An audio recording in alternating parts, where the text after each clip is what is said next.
Chapter 5. Business, Mindset and Leadership. Enron and the Talent Mindset.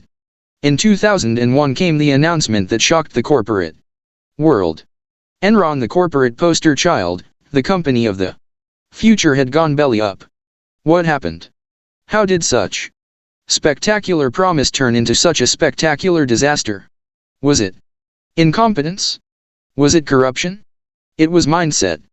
According to Malcolm Gladwell, writing in the New Yorker, American corporations had become obsessed with talent.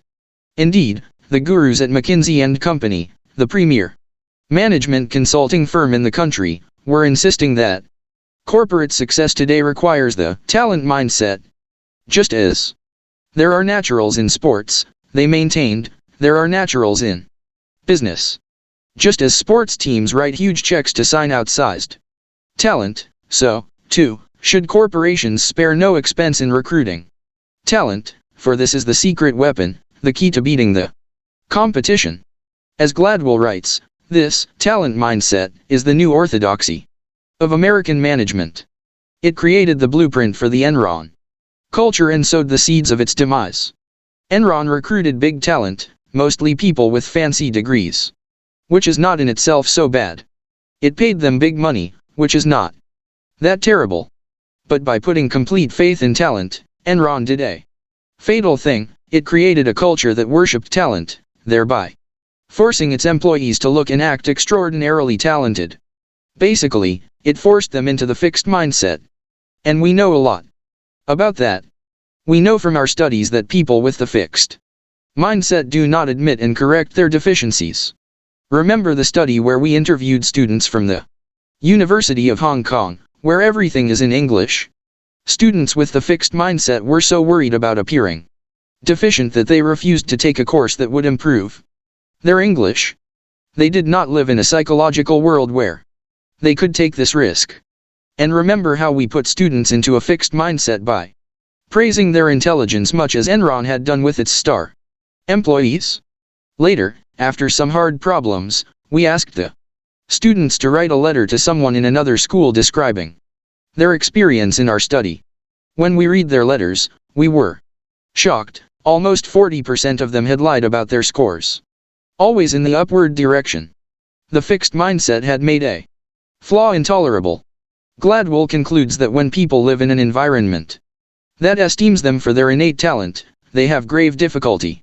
When their image is threatened, they will not take the remedial course. They will not stand up to investors and the public and admit that they were wrong. They'd sooner lie. Obviously, a company that cannot self-correct cannot thrive. If Enron was done in by its fixed mindset, does it follow that companies that thrive have a growth mindset? Let's see. Organizations that grow. Jim Collins set out to discover what made some companies move from being good to being great. What was it that allowed them to make the leap to greatness and stay there while other comparable companies just held steady at good? To answer this question, he and his research team embarked on a 5-year study. They selected 11 companies whose stock returns had skyrocketed relative to other companies in their industry, and who had maintained this edge for at least 15 years. They matched each company to another one in the same industry that had similar resources, but did not make the leap. He also studied a third group of companies, ones that had made a leap from good to great but did not sustain it. What distinguished the thriving companies from the others? There were several important factors, as Collins reports in his book, Good to Great, but one that was absolutely key was the type of leader who in every case led the company into greatness. These were not the larger-than-life, charismatic types who oozed ego and self-proclaimed talent. They were self-effacing people who constantly asked questions and had the ability to confront the most brutal answers, that is, to look failures in the face, even their own, while maintaining faith that they would succeed in the end. Does this sound familiar?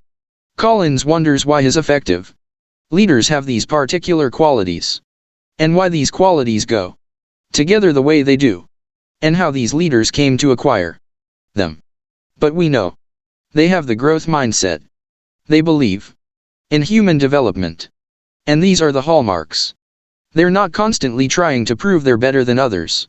For example, they don't highlight the pecking order with themselves at the top, they don't claim credit for other people's contributions, and they don't undermine others to feel powerful.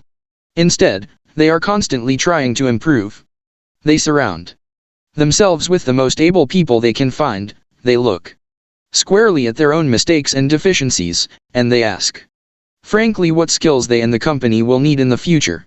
And because of this, they can move forward with confidence that's grounded in the facts, not built on fantasies about their talent. Collins reports that Alan Wurtzel, the CEO of the giant electronics chain Circuit City, held debates in his boardroom. Rather than simply trying to impress his board of directors, he used them to learn. With his executive team as well, he questioned, debated, prodded until he slowly gained a clearer picture of where the company was and where it needed to go. They used to call me the prosecutor, because I would hone in on a question, Wurtzel told Collins. You know, like a bulldog. I wouldn't let go until I understood. Why? Wurtzel considered himself a plow horse, a hard-working, no-nonsense normal kind of guy, but he took a company that was close to bankruptcy and over the next 15 years turned it into one that delivered the highest total return to its stockholders of any firm on the New York Stock Exchange. A study of mindset and management decisions. Robert Wood and Albert Bandura did a fascinating study with graduate students in business, many of whom had management experience. In their study, they created Enron-type managers and Wurtzel-type managers by putting people into different mindsets. Wood and Bandura gave these budding business leaders a complex management task in which they had to run a simulated organization, a furniture company.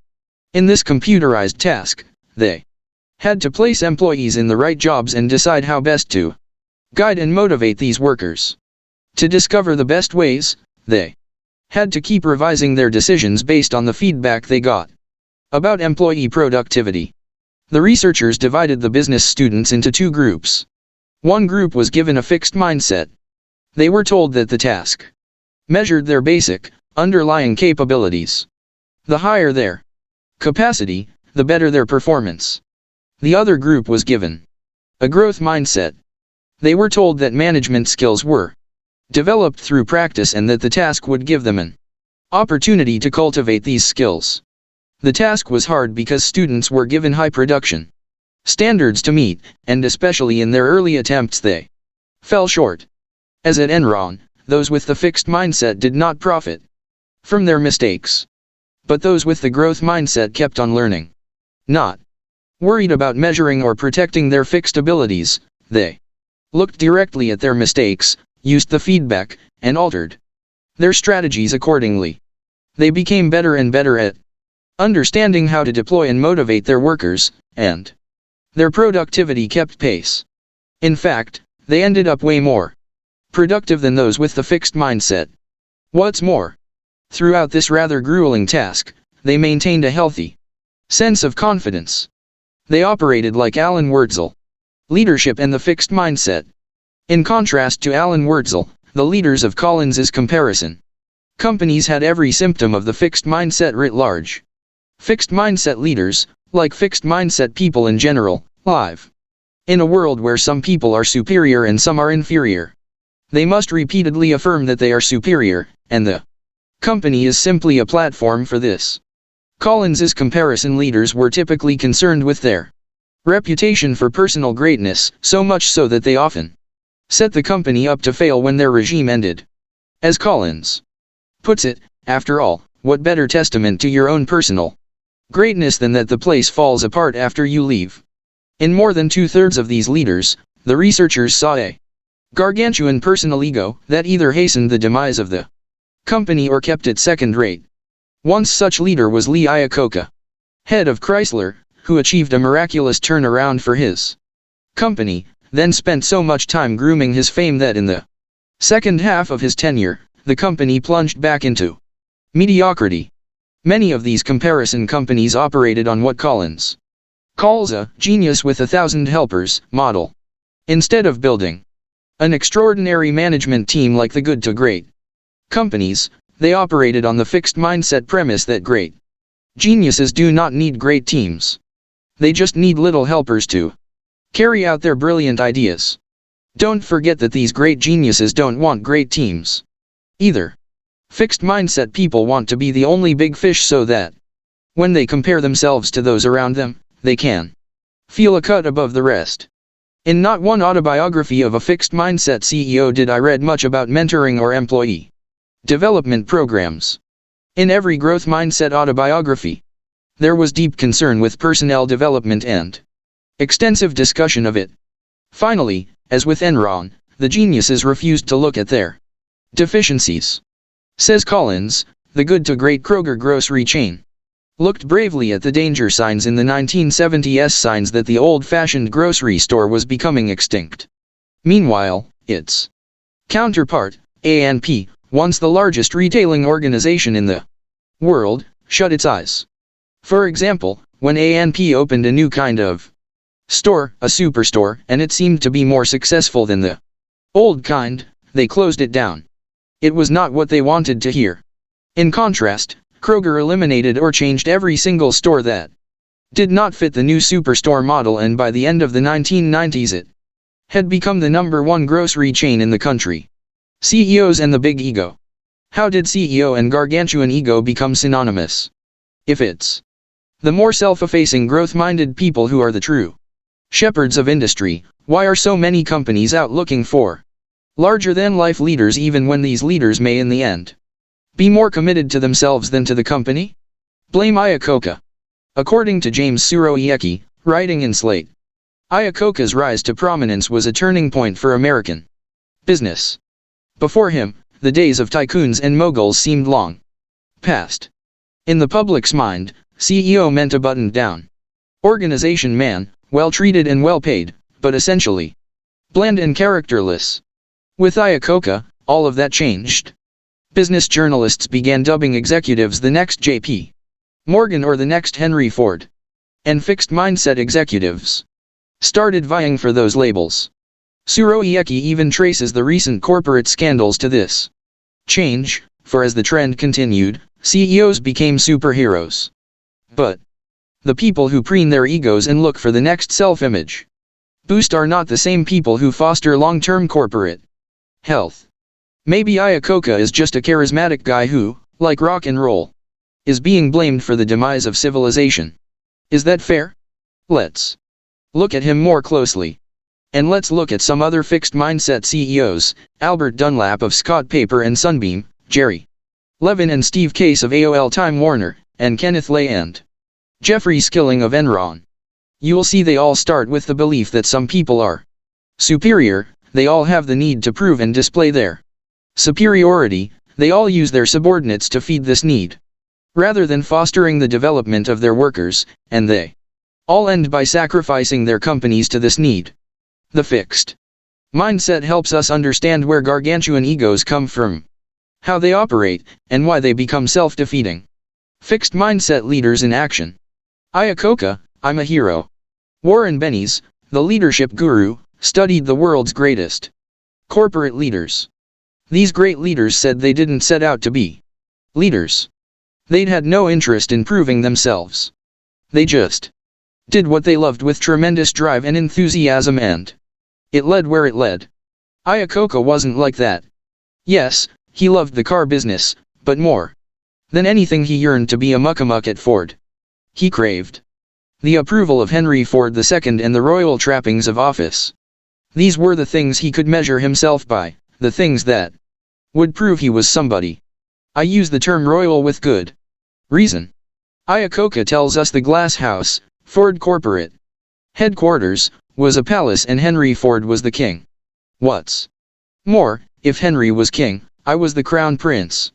I was his Majesty's special protege. All of us lived the good life in the royal court.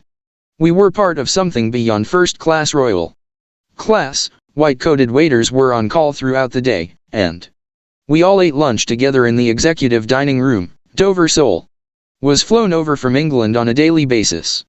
Iacocca achieved great things at Ford, like nurturing and promoting the Ford Mustang, and he dreamed of succeeding Henry Ford as the CEO of the company. But Henry Ford had other ideas and, much to Iacocca's shock and rage, he eventually forced Iacocca out. It's interesting that Iacocca was shocked and that he harbored an enduring rage against Henry Ford. After all, he had seen Henry Ford fire top people, and he, Iacocca, had used the axe quite liberally on others. He knew the corporate game. Yet his fixed mindset clouded his vision. I had always clung to the idea that I was different, that somehow I was smarter or luckier than the rest. I didn't think it would ever happen to me. Italics added. His belief in his inherent superiority had blinded him. Now the other side of the fixed mindset kicked in. He wondered whether Henry Ford had detected a flaw in him. Maybe he wasn't superior after all. And that's why he couldn't let go. Years later, his second wife told him to get over it. You don't realize what a favor Henry Ford did for you. Getting fired from Ford brought you to greatness. You're richer, more famous, and more influential because of Henry Ford. Thank him. Shortly thereafter, he divorced her. So the king who had defined him as competent and worthy now rejected him as flawed. With ferocious energy, Iacocca applied himself to the monumental task of saving face and, in the process, Chrysler Motors. Chrysler, the once thriving Ford rival, was on the brink of death, but Iacocca as its new CEO acted quickly to hire the right people, bring out new models, and lobby the government for bailout loans. Just a few years after his humiliating exit from Ford, he was able to write a triumphant autobiography and in it declare, "Today, I'm a hero." Within a short time, however, Chrysler was in trouble again. Iacocca's fixed mindset would not stay put. He needed to prove his greatness to himself, to Henry Ford, to the world on a larger and larger scale. He spent his company time on things that would enhance his public image, and he spent the company's money on things that would impress Wall Street and hike up Chrysler's stock prices. But he did this instead of investing in new car designs or manufacturing improvements that would keep the company profitable in the long run. He also looked to history, to how he would be judged and remembered. But he did not address this concern by building the company. Quite the contrary. According to one of his biographers, he worried that his underlings might get credit for successful new designs, so he balked at approving them. He worried, as Chrysler faltered, that his underlings might be seen as the new saviors, so he tried to get rid of them. He worried that he would be written out of Chrysler history, so he desperately hung on as CEO long after he had lost his effectiveness. Iacocca had a golden opportunity to make a difference, to leave a great legacy. The American auto industry was facing its biggest challenge ever. Japanese imports were taking over the American market. It was simple, they looked better and they ran better. Iacocca's own people had done a detailed study of Honda, and made excellent suggestions to him. But rather than taking up the challenge and delivering better cars, Iacocca, mired in his fixed mindset, delivered blame and excuses. He went on the rampage, spewing angry diatribes against the Japanese and demanding that the American government impose tariffs and quotas that would stop them. In an editorial against Iacocca, the New York Times scolded, "The solution lies in making better cars in this country, not in angrier excuses about Japan." Nor was Iacocca growing as a leader of his workforce. In fact, he was shrinking into the insulated, petty, and punitive tyrant he had accused Henry Ford of being. Not only was he firing people who were critical of him, he'd done little to reward the workers who had sacrificed so much to save the company. Even when the money was rolling in, he seemed to have little interest in sharing it with them. Their pay remained low and their working conditions remained poor. Yet even when Chrysler was in trouble again, he maintained a regal lifestyle. $2 million were spent renovating his corporate suite at the Waldorf in New York. Finally, while there was still time to save Chrysler, the board of directors eased Iacocca out. They gave him a grand pension, showered him with stock options, and continued many of his corporate perks. But he was beside himself with rage, especially since his successor seemed to be managing the company quite nicely. So in a bid to regain the throne, he joined a hostile takeover attempt, one that placed the future of Chrysler at risk. It failed. But for many, the suspicion that he put his ego before the welfare of the company was confirmed. Iacocca lived the fixed mindset. Although he started out loving the car business and having breakthrough ideas, his need to prove his superiority started to dominate, eventually killing his enjoyment and stifling his creativity. As time went on and he became less and less responsive to challenges from competitors, he resorted to the key weapons of the fixed mindset: blame, excuses, and the stifling of critics and rivals. And as is so often the case with the fixed mindset, because of these very things, Iacocca lost the validation he craved. When students fail tests or athletes lose games, it tells them that they've dropped the ball. But the power that CEOs wield allows them to create a world that caters night and day to their need for validation. It allows them to surround themselves only with the good news of their perfection and the company's success, no matter what the warning signs may be. This, as you may recall, is CEO disease and a peril of the fixed mindset. You know, lately I've wondered whether Iacocca has recuperated from CEO disease. He's raising money, and giving a lot of his own, for innovative diabetes research. He's working for the development of environment-friendly vehicles. Maybe released from the task of trying to prove himself, he's now going for things he deeply values. Albert Dunlap, I'm a superstar. Albert Dunlap saved dying companies, although I'm not sure saved is the right word. He didn't get them ready to thrive in the future. He got them ready to sell for a profit, for example by firing thousands of workers. And profit he did. He got $100 million from the turnaround and sale of Scott Paper. $100 million for little more than a year and a half of work. Did I earn it? Damn right I did. I'm a superstar in my field, much like Michael Jordan in basketball and Bruce Springsteen in rock and roll. Iacocca paid lip service to teamwork, the importance of the little guy, and other good things. Albert Dunlap didn't even pay lip service. If you're in business for one thing: to make money. He proudly reports an incident at an employee meeting at Scott Paper. A woman stood up and asked, "Now that the company is improving, can we restart charitable donations?" To which he replied, "If you want to give on your own, that is your business and I encourage you to do it. But this company is here to make a buck." The answer, in a word, is no. I'm not here to argue that business isn't about money, but I do want to ask, why was Dunlap so focused on it? Let's let him tell us. Making my way in the world became a matter of self-respect for me, of a kid trying to prove he was worth something. To this day, I feel I have to prove and reprove myself. And if he has to prove himself, he needs a yardstick. Employee satisfaction or community responsibility or charitable contributions are not good yardsticks. They cannot be reduced to one number that represents his self-worth. But shareholder profits can. In his own words, the most ridiculous term heard in boardrooms these days is stakeholders. The term refers to the employees, the community, and the other companies, such as suppliers, that the company deals with. You can't measure success by the interest of multiple stakeholders. You can measure success by how the shareholder fares. The long haul held no interest for Dunlap. Really learning about a company and figuring out how to make it grow didn't give him the big blast of superhero juice. Eventually, I have gotten bored. Every place I have been.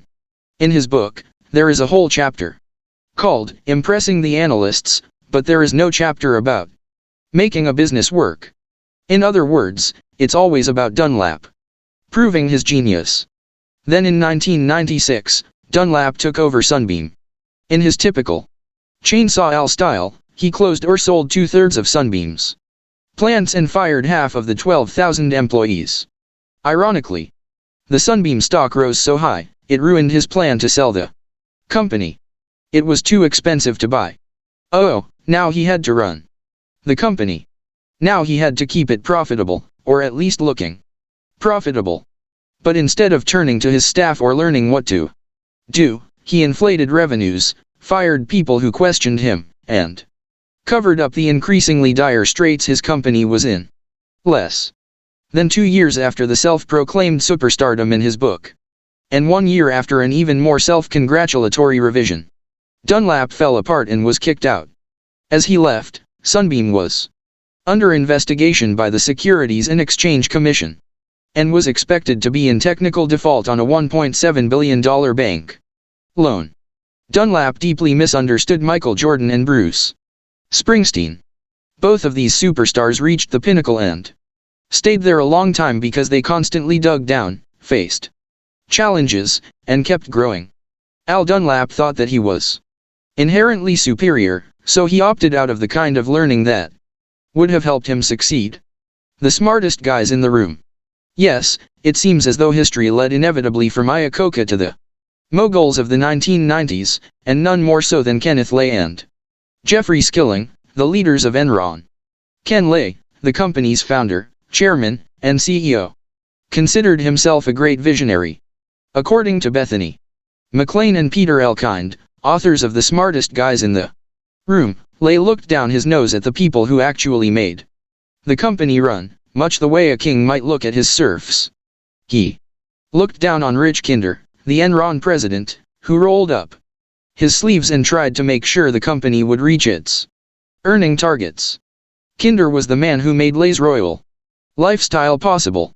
Kinder was also the only person at the top who constantly asked if they were fooling themselves. Are we smoking our own dope? Are we drinking our own whiskey? Naturally, his days were numbered. But in his sensible and astute way, as he departed he arranged to buy the one Enron asset that was inherently valuable, the energy pipelines, the asset that Enron held in disdain. By the middle of 2003, Kinder's company had a market value of $7 billion.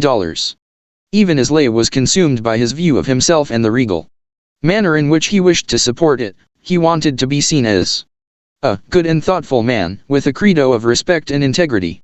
Even as Enron merrily sucked the life out of its victims, he wrote to his staff, "Ruthlessness, callousness, and arrogance don't belong here. We work with customers and prospects openly, honestly, and sincerely." As with Iacocca and the others, the perception, usually Wall Street's perception, was all important. The reality, less so. Right there with Lay was Jeff Skilling, successor to Rich Kinder. As president and chief operating officer, and later the CEO, Skilling was not just smart, he was said to be the smartest person I ever met and incandescently brilliant. He used his brain power, however, not to learn but to intimidate. When he thought he was smarter than others, which was almost always, he treated them harshly. And anyone who disagreed with him was just not bright enough to get it.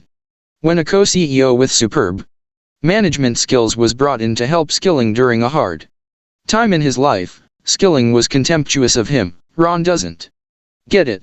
When financial analysts or Wall Street traders tried to press Skilling to go beyond his pat explanations, he treated them as though they were stupid.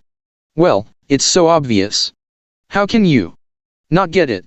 In most cases, the Wall Street guys, ever concerned about their own intellect, made believe they got it. As resident genius, Skilling had unlimited faith in his ideas. He had so much regard for his ideas that he believed Enron should be able to proclaim profits as soon as he or his people had the idea that might lead to profits. This is a radical extension of the fixed mindset. My genius not only defines and validates me, it defines and validates the company. It is what creates value. My genius is profit. Wow. And in fact, this is how Enron came to operate. As McLean and Elkind report, Enron recorded millions of dollars in profits on a business before it had generated a penny in actual revenues. Of course, after the Creative Act no one cared about follow-through. That was beneath them. So, often as not, the profit never occurred. If genius equaled profit, it didn't matter that Enron people sometimes wasted millions competing against each other. said Amanda Martin, an Enron executive, to put one over on one of your own was a sign of creativity and greatness. Skilling not only thought he was smarter than everyone else but, like Iacocca, also thought he was luckier. According to insiders, he thought he could beat the odds. Why should he feel vulnerable? There was never anything wrong. Skilling still does not admit that there was anything wrong. The world simply didn't get it. Two geniuses collide. Resident geniuses almost brought down AOL and Time Warner. 2. Steve Case of AOL and Jerry Levin of Time Warner were two CEOs with the fixed mindset who merged their companies. Can you see it coming? Case and Levin had a lot in common. Both of them cultivated an aura of supreme intelligence. Both tried to intimidate people with their brilliance. And both were known to take more credit than they deserved. As resident geniuses, neither wanted to hear complaints, and both were ready to fire people who weren't team players, meaning people who wouldn't keep up the facade that they had erected. When the merger actually took place, AOL was in such debt that the merged company was on the brink of ruin. You would think that the two CEOs might work together, marshaling their resources to save the company they created. Instead, Levin and Case scrambled for personal power. Levin was the first to fall. But Case was still not trying to make things work. In fact, when the new CEO, Richard Parsons, sent someone down to fix AOL, Case was intensely against it. If someone else fixed AOL, someone else would get the credit. As with Iacocca, better to let the company collapse than let another prince be crowned. When Case was finally counseled to resign, he was furious. Like Iacocca, he denied all responsibility for the company's problems and vowed to get back at those who had turned against him. Because of the resident geniuses, AOL Time Warner ended the year 2002 with a loss of almost $100 billion. It was the largest yearly loss in American history. Invulnerable, invincible, and entitled. Iacocca, Dunlap, Lay and Skilling, Case, and Levin. They show what can happen when people with the fixed mindset are put in charge of companies. In each case, a brilliant man put his company in jeopardy because measuring himself and his legacy outweighed everything else. They were not evil in the usual sense. They didn't set out to do harm. But at critical decision points, they opted for what would make them feel good and look good over what would serve the longer-term corporate goals. Blame others. Cover mistakes, pump up the stock prices, crush rivals and critics. Screw the little guy. These were the standard operating procedures. What is fascinating is that as they led their companies toward ruin, all of these leaders felt invulnerable and invincible. In many cases, they were in highly competitive industries, facing onslaughts from fierce rivals. But they lived in a different reality. It was a world of personal greatness and entitlement. Kenneth Lay felt a powerful sense of entitlement. Even as he was getting millions a year in compensation from Enron, he took large personal loans from the company, gave jobs and contracts to his relatives, and used the corporate jets as his family fleet. Even during bad years at Chrysler, Iacocca threw lavish Christmas parties for the company elite. At every party, as king, he presented himself with an expensive gift, which the executives were later billed for. Speaking about AOL executives, a former official said, "You're talking about men who thought they had a right to anything." As these leaders cloaked themselves in the trappings of royalty, surrounded themselves with flatterers who extolled their virtues, and hid from problems, it is no wonder they felt invincible. Their fixed mindset created a magic realm in which the brilliance and perfection of the king were constantly validated. Within that mindset, they were completely fulfilled. Why would they want to step outside that realm to face the uglier reality of warts and failures?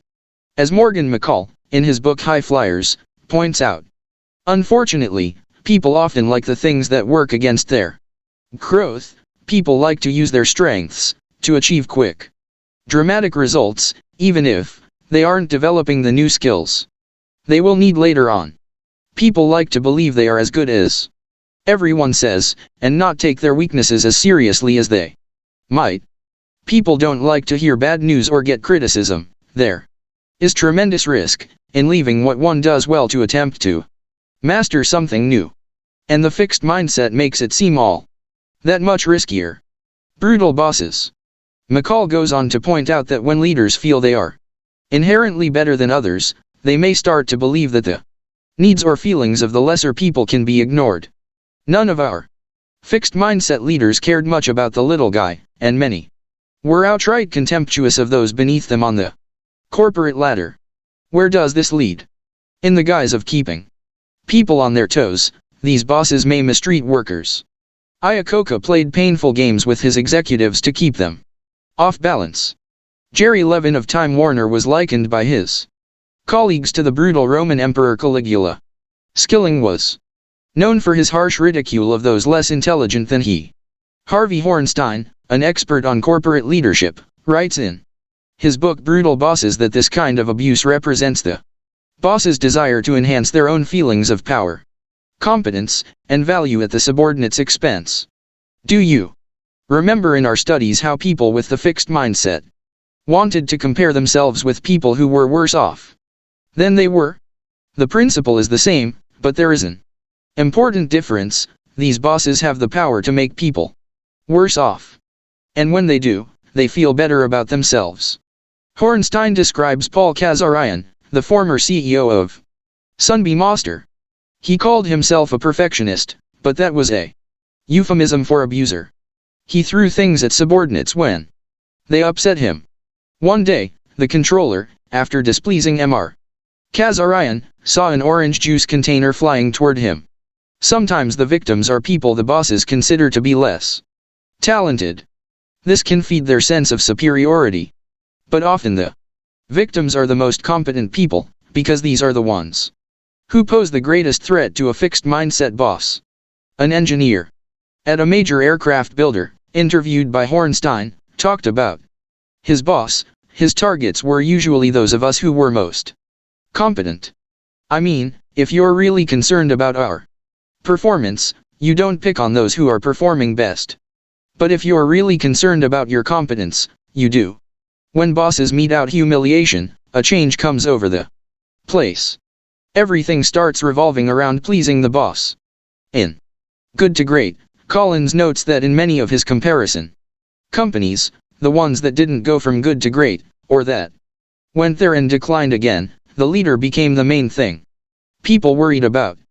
The minute a leader allows himself to become the primary reality people worry about, rather than reality being the primary reality, you have a recipe for mediocrity, or worse. In the 1960s and 70s, the Chase Manhattan Bank was ruled by David Rockefeller, an excessively controlling leader. According to Collins and Porras in Built to Last, his managers lived day to day in fear of his disapproval. At the end of each day, they breathed a sigh of relief. One more day gone and I'm not in trouble. Even long past his heyday, senior managers refused to venture a new idea because David might not like it. Ray McDonald of Burroughs, Collins, and Porras report publicly ridiculed managers for mistakes to the point where he inhibited them from innovating. As a result, even though Burroughs was ahead of IBM in the early stages of the computer industry, the company lost out. The same thing happened at Texas Instruments, another leader in the exciting early days of the computer. If they didn't like a presentation, Mark Shepard and Fred Busey would yell, bang on tables, insult the speaker, and hurl things. No wonder their people lost their enterprising spirit. When bosses become controlling and abusive, they put everyone into a fixed mindset. This means that instead of learning, growing, and moving the company forward, everyone starts worrying about being judged. It starts with the boss's worry about being judged. But it winds up being everybody's fear about being judged. It's hard for courage and innovation to survive a company-wide fixed mindset. Growth mindset leaders in action. Andrew Carnegie once said, "I wish to have as my epitaph, here lies a man who was wise enough to bring into his service men who knew more than he." Okay, Let's open the windows and let some air in. The fixed mindset feels so stifling. Even when those leaders are globe-trotting and hobnobbing with world figures, their world seems so small and confining because their minds are always on one thing. Validate me. When you enter the world of the growth mindset leaders, everything changes. It brightens, it expands, it fills with energy, with possibility. You think, gee, that seems like fun. It has never entered my mind to lead a corporation, but when I learned about what these leaders had done, it sounded like the most exciting thing in the world. I've chosen 3 of these leaders to explore as a contrast to the fixed mindset leaders. I chose Jack Welch of General Electric because he is a larger-than-life figure with an ego he held in check. Not your straight-ahead, naturally self-effacing, growth-minded guy. And I chose Lou Gerstner, the man who came in and saved IBM, and Anne Mulcahy, the woman who brought Xerox back to life, as contrasts to Alfred Dunlap, the other turnaround expert. Jack Welch, Lou Gerstner, and Anne Mulcahy are also fascinating because they transformed their companies. They did this by rooting out the fixed mindset and putting a culture of growth and teamwork in its place. With Gerstner and IBM, it's like watching Enron morph into a growth mindset mecca. As growth-minded leaders, they start with a belief in human potential and development, both their own and other people's. Instead of using the company as a vehicle for their greatness, they use it as an engine of growth for themselves, the employees, and the company as a whole. Warren Bennis has said that too many bosses are driven and driving but going nowhere. Not these people. They don't talk royalty. They talk journey. An inclusive, learning-filled, rollicking journey. Jack, listening, crediting, nurturing. When Jack Welch took over GE in 1980, the company was valued at $14 billion. 20 years later, it was valued by Wall Street at $490 billion. It was the most valuable company in the world. Fortune magazine called Welch the most widely admired, studied, and imitated CEO of his time. His total economic impact is impossible to calculate but must be a staggering multiple of his GE performance. But to me even more impressive was an op-ed piece in the New York Times by Steve Bennett, the CEO of Intuit. I learned about nurturing employees from my time at General Electric from Jack Welch. He'd go directly to the frontline employee to figure out what was going on. Sometime in the early 1990s, I saw him in a factory where they made refrigerators in Louisville. He went right to the workers in the assembly line to hear what they had to say. I do frequent CEO chats with frontline employees. I learned that from Jack. This vignette says a lot. Jack was obviously a busy guy. An important guy. But he didn't run things like Iacocca from the luxurious corporate headquarters where his most frequent contacts were the white-gloved waiters. Welch never stopped visiting the factories and hearing from the workers. These were people he respected, learned from, and, in turn, nurtured. Then there is the emphasis on teamwork, not the royal I. Right away, right from the dedication and the author's note of Welch's autobiography, you know something is different. It's not the "I'm a hero" of Lee Iacocca or the "I'm a superstar" of Alfred Dunlap, although he could easily lay claim to both. Instead, it's "I hate having to use the first person." Nearly everything I've done in my life has been accomplished with other people. Please remember that every time you see the word "I" in these pages, it refers to all those colleagues and friends and some I might have missed. Or these people filled my journey with great fun and learning. They often made me look better than I am. Already we see the me of the validation-hungry CEO becoming the we and us of the growth-minded leader. Interestingly, before Welch could root the fixed mindset out of the company, he had to root it out of himself. And believe me, Welch had a long way to go. He was not always the leader he learned to be. In 1971, Welch was being considered for a promotion when the head of GE Human Resources wrote a cautioning memo. He noted that despite Welch's many strengths, the appointment carries with it more than the usual degree of risk. He went on to say that Welch was arrogant, couldn't take criticism, and depended too much on his talent instead of hard work and his knowledgeable staff. Not good signs. Fortunately, every time his success went to his head, he got a wake-up call. One day, young Dr. Welch, decked out in his fancy suit, got into his new convertible. He proceeded to put the top down and was promptly squirted with dark, grungy oil that ruined both his suit and the paint job on his beloved car. There I was, thinking I was larger than life, and smack came the reminder that brought me back to reality. It was a great lesson.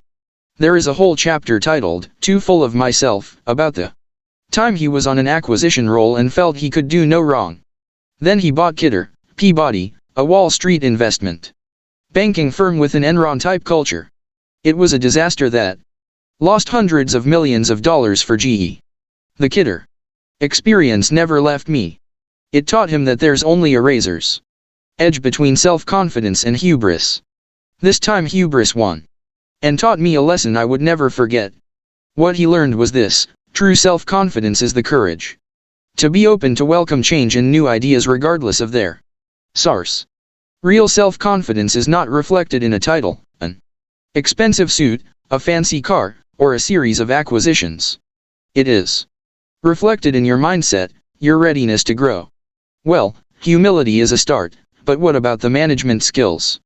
From his experiences, Welch learned more and more about the kind of manager he wanted to be, a growth-minded manager, a guide, not a judge. When Welch was a young engineer at GE, he caused a chemical explosion that blew the roof off the building he worked in. Emotionally shaken by what happened, he nervously drove the 100 miles to company headquarters to face the music and explain himself to the boss.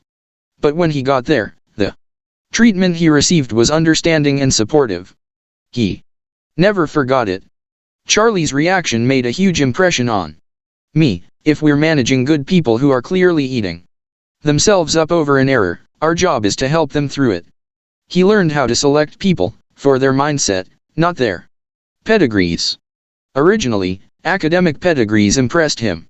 He hired engineers from MIT, Princeton, and Caltech. But after a while, he realized that wasn't what counted. Eventually I learned that I was really looking for people who were filled with passion and a desire to get things done. A resume didn't tell me much about that inner hunger. Then came a chance to become the CEO. Each of the three candidates had to convince the reigning CEO he was best for the job.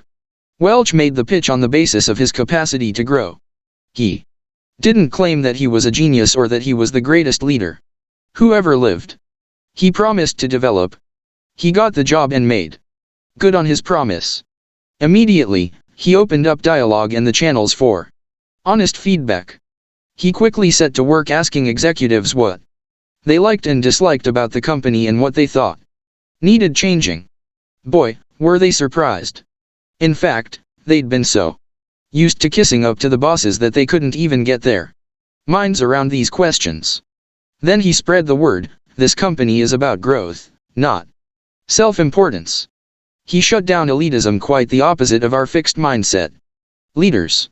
One evening, Welch addressed an elite executive club at GE that was the place for movers and shakers to see and be seen. To their shock, he did not tell them how wonderful they were. He told them, "I can't find any value in what you're doing." Instead, he asked them to think of a role that made more sense for them and for the company.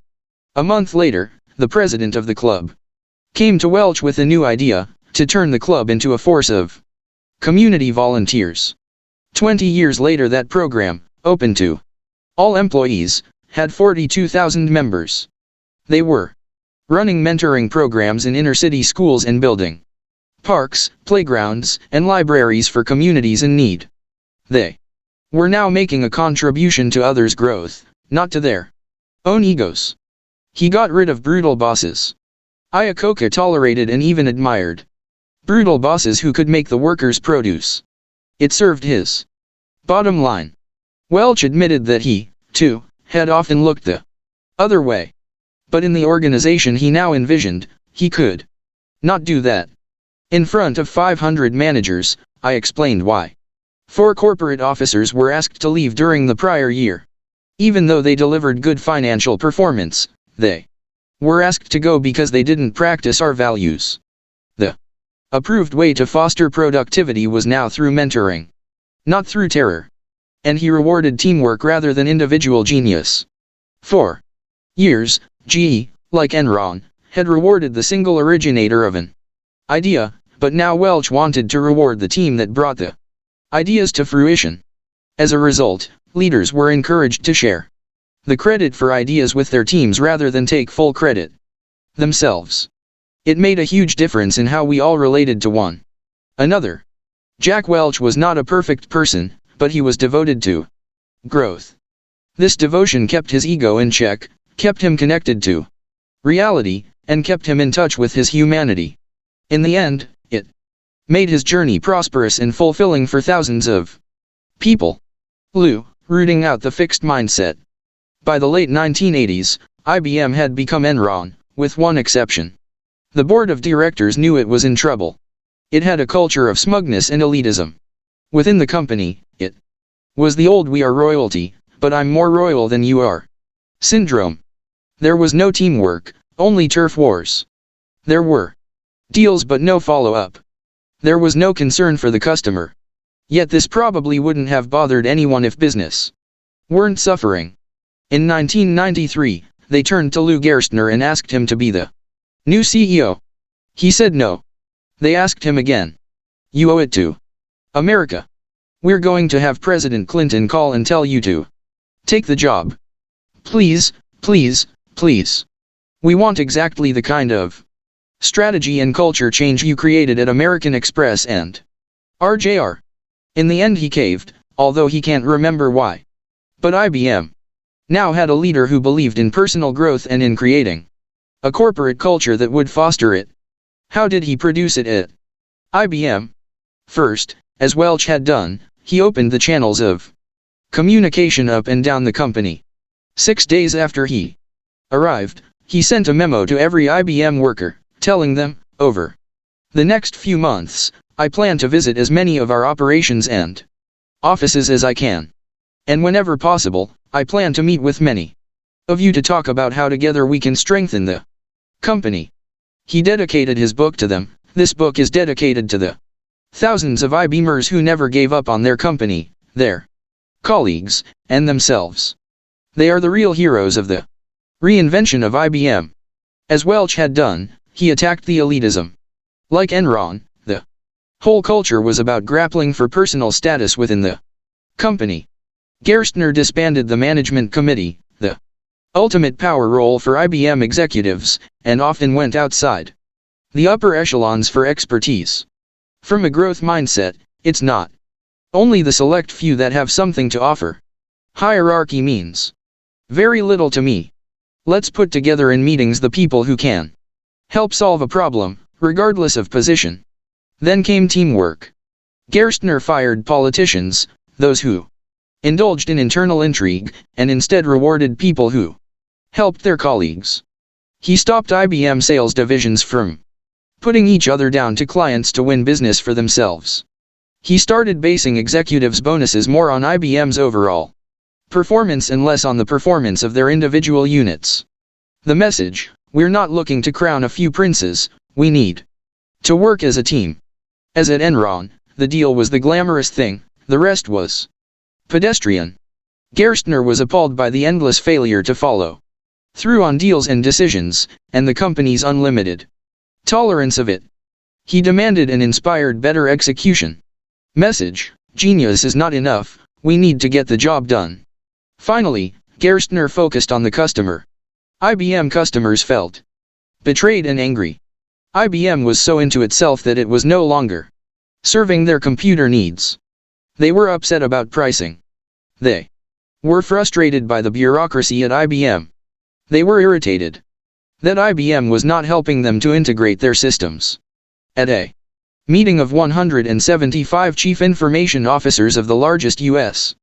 companies, Gerstner announced that IBM would now put the customer first and backed it up by announcing a drastic cut in their mainframe computer prices. Message: we are not hereditary royalty, we serve at the pleasure of our clients. At the end of his first 3 arduous months, Gerstner received his report card from Wall Street. IBM stock has done nothing. Because he has done nothing. Ticked off but undaunted, Gerstner continued his anti-royalty campaign and brought IBM back from its near-death experience. This was the sprint. This is when Dunlap would have taken his money and run. What lay ahead was the even harder task of maintaining his policies until IBM regained industry leadership. That was the marathon. By the time he gave IBM back to the IBMers in March 2002, the stock had increased in value by 800%, and IBM was number 1 in the world in IT services. Hardware, enterprise software, excluding PCs, and custom-designed, high-performance computer chips. What's more, IBM was once again defining the future direction of the industry. And, learning, toughness, and compassion. Take IBM. Plunge it into debt to the tune of $17 billion. Destroy its credit rating. Make it the target of SEC investigations. And drop its stock from $63.69 to $4.43 a share. What do you get? Xerox. That was the Xerox Anne Mulcahy took over in 2000. Not only had the company failed to diversify, it could no longer even sell its copy machines. But 3 years later, Xerox had 4 straight profitable quarters, and in 2004 Fortune named Mulcahy the hottest turnaround act since Lou Gerstner. How did she do it? She went into an incredible learning mode, making herself into the CEO Xerox needed to survive. She and her top people, like Ursula Burns, learned the nitty-gritty of every part of the business. For example, as Fortune writer Betsy Morris explains, Mulcahy took balance sheet 101. She learned about debt, inventory, taxes, and currency so she could predict how each decision she made would play out on the balance sheet. Every weekend, she took home large binders and pored over them as though her final exam was on Monday. When she took the helm, people at Xerox units couldn't give her simple answers about what they had, what they sold, or who was in charge. She became a CEO who knew those answers or knew where to get them. She was tough. She told everyone the cold, hard truth they didn't want to know, like how the Xerox business model was not viable or how close the company was to running out of money. She cut the employee rolls by 30%. But she was no chainsaw L. Instead, she bore the emotional brunt of her decisions, roaming the halls, hanging out with the employees, and saying I'm sorry. She was tough but compassionate. In fact, she'd wake up in the middle of the night worrying about what would happen to the remaining employees and retirees if the company folded. She worried constantly about the morale and development of her people, so that even with the cuts, she refused to sacrifice the unique and wonderful parts of the Xerox culture. Xerox was known throughout the industry as the company that gave retirement parties and hosted retiree reunions. As the employees struggled side by side with her, she refused to abolish their raises. And, in a morale-boosting gesture, gave them all their birthdays off. She wanted to save the company in body and spirit. And not for herself or her ego, but for all her people who were stretching themselves to the limit for the company. After slaving away for 2 years, Mulcahy opened Time magazine only to see a picture of herself grouped with the notorious heads of Tyco and WorldCom, men responsible for 2 of the biggest corporate management disasters of our time. But a year later she knew her hard work was finally paying off. When one of her board members, the former CEO of Procter & Gamble, told her, "I never thought I would be proud to have my name associated with this company again. I was wrong." Mulcahy was winning the sprint. Next came the marathon. Could Xerox win that, too? Maybe it had rested on its laurels too long, resisting change and letting too many chances go by. Or maybe the growth mindset Mulcahy's mission to transform herself and her company would help save another American institution. Jack, Lou, and Ann all believing in growth, all brimming with passion. And all believing that leadership is about growth and passion, not about brilliance. The fixed mindset leaders were, in the end, full of bitterness, but the growth-minded leaders were full of gratitude. They looked up with gratitude to their workers who had made their amazing journey possible. They called them the real heroes. Are CEO and male synonymous? When you look at the books written by and about CEOs, you would think so. Jim Collins is good to great leaders, and his comparison to not so great leaders were all men. Perhaps that's because men are the ones who've been at the top for a long while. A few years ago, you'd have been hard-pressed to think of women at the top of big companies. In fact, many women who've run big companies had to create them, like Mary Kay Ash, the cosmetics tycoon, Martha Stewart, or Oprah Winfrey. Or inherit them, like Katharine Graham, the former head of the Washington Post. Things are beginning to change. Women now hold more key positions in big business. They've been the CEOs of not only Xerox, but also eBay, Hewlett-Packard, Viacom's MTV Networks, Time Warner's Time Incorporated, Lucent Technologies, and Rite Aid. Women have been the presidents or chief financial officers of Citigroup, PepsiCo, and Verizon. In fact, Fortune magazine called Meg Whitman of eBay, maybe, the best CEO in America, of the world's hottest company. I wonder whether, in a few years, I'll be able to write this whole chapter with women as the main characters. On the other hand, I hope not.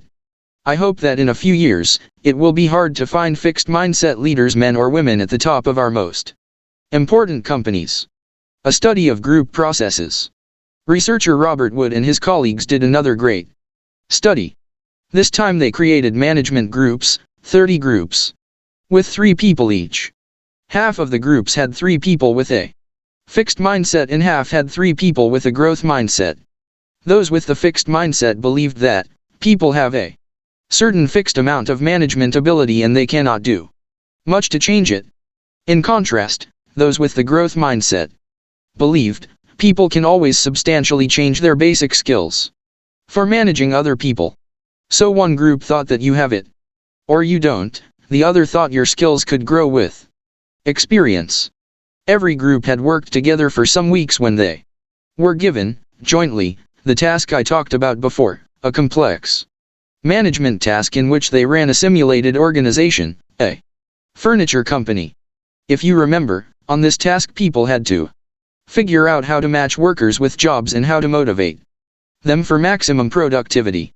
But this time, instead of working individually, people could discuss their choices and the feedback they got, and work together to improve their decisions. The fixed and growth mindset groups started with the same ability, but as time went on the growth mindset groups clearly outperformed the fixed mindset ones. And this difference became ever larger the longer the groups worked. Once again, those with the growth mindset profited from their mistakes and feedback far more than the fixed mindset people. But what was even more interesting was how the groups functioned.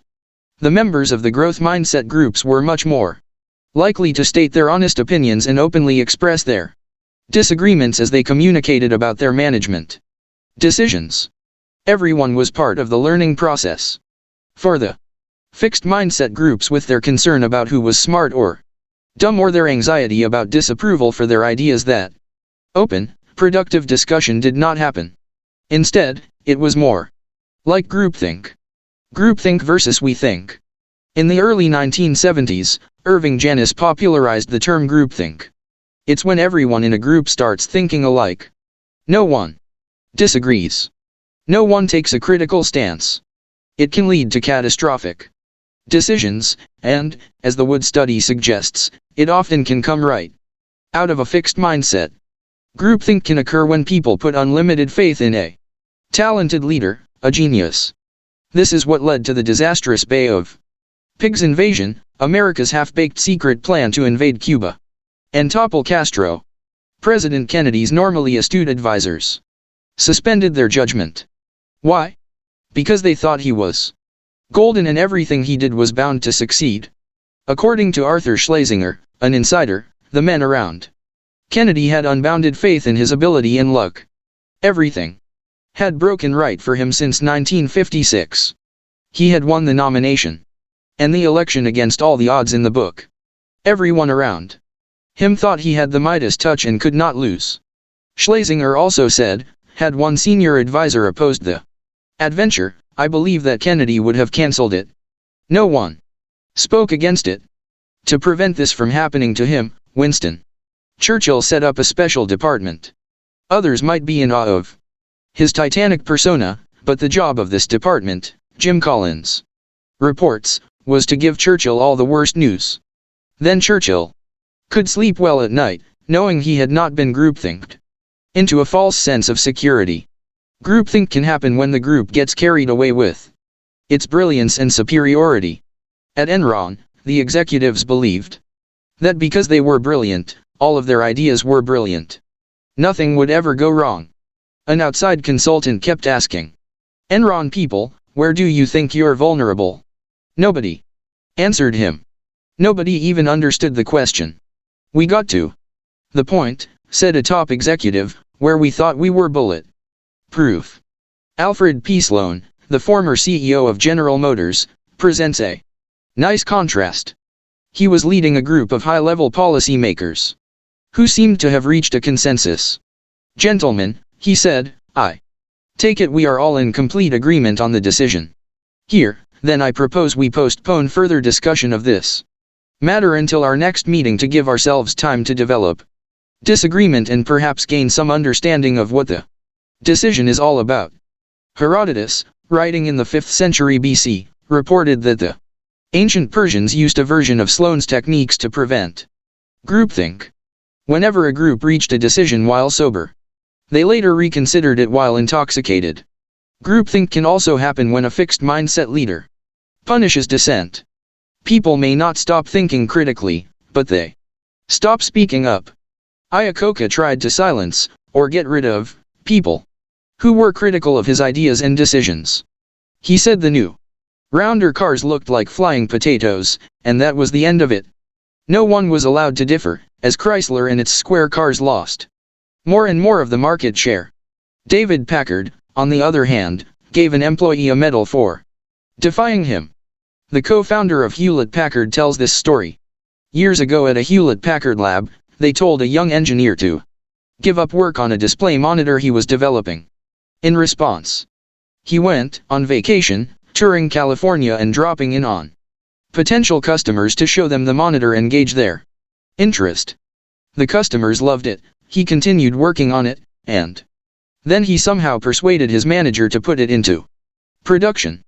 The company sold more than 17,000 of his monitors and reaped a sales revenue of $35 million. Later, at a meeting of Hewlett-Packard engineers, Packard gave the young man a medal for extraordinary contempt and defiance beyond the normal call of engineering duty. There are so many ways the fixed mindset creates groupthink. Leaders are seen as gods who never err. A group invests itself with special talents and powers. Leaders, to bolster their ego, suppress dissent. Or workers, seeking validation from leaders, fall into line behind them. That's why it's critical to be in a growth mindset when important decisions are made. As Robert Wood showed in his study, a growth mindset by relieving people of the illusions or the burdens of fixed ability leads to a full and open discussion of the information and to enhanced decision making. The praised generation hits the workforce. Are we going to have a problem finding leaders in the future? You can't pick up a magazine or turn on the radio without hearing about the problem of praise in the workplace. We could have seen it coming. We've talked about all the well-meaning parents who've tried to boost their children's self-esteem by telling them how smart and talented they are. And we've talked about all the negative effects of this kind of praise.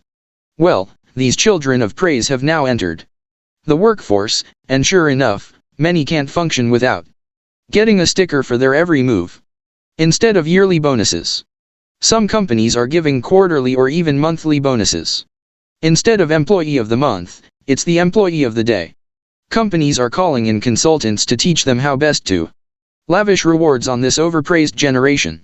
We now have a workforce full of people who need constant reassurance and can't take criticism. Not a recipe for success in business, where taking on challenges, showing persistence, and admitting and correcting Mistakes are essential. Why are businesses perpetuating the problem? Why are they continuing the same misguided practices of the overpraising parents, and paying money to consultants to show them how to do it? Maybe we need to step back from this problem and take another perspective. If the wrong kinds of praise lead kids down the path of entitlement, dependence, and fragility, maybe the right kinds of praise can lead them down the path of hard work and greater hardiness. We have shown in our research that with the right kinds of feedback, even adults can be motivated to choose challenging tasks and confront their mistakes. What would this feedback look or sound like in the workplace?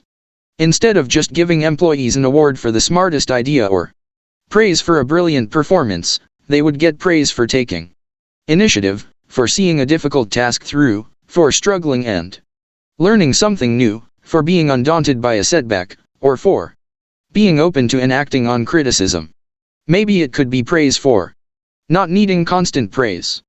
Through a skewed sense of how to love their children, many parents in the 90s, and, unfortunately, many parents of the 00s, abdicated their responsibility.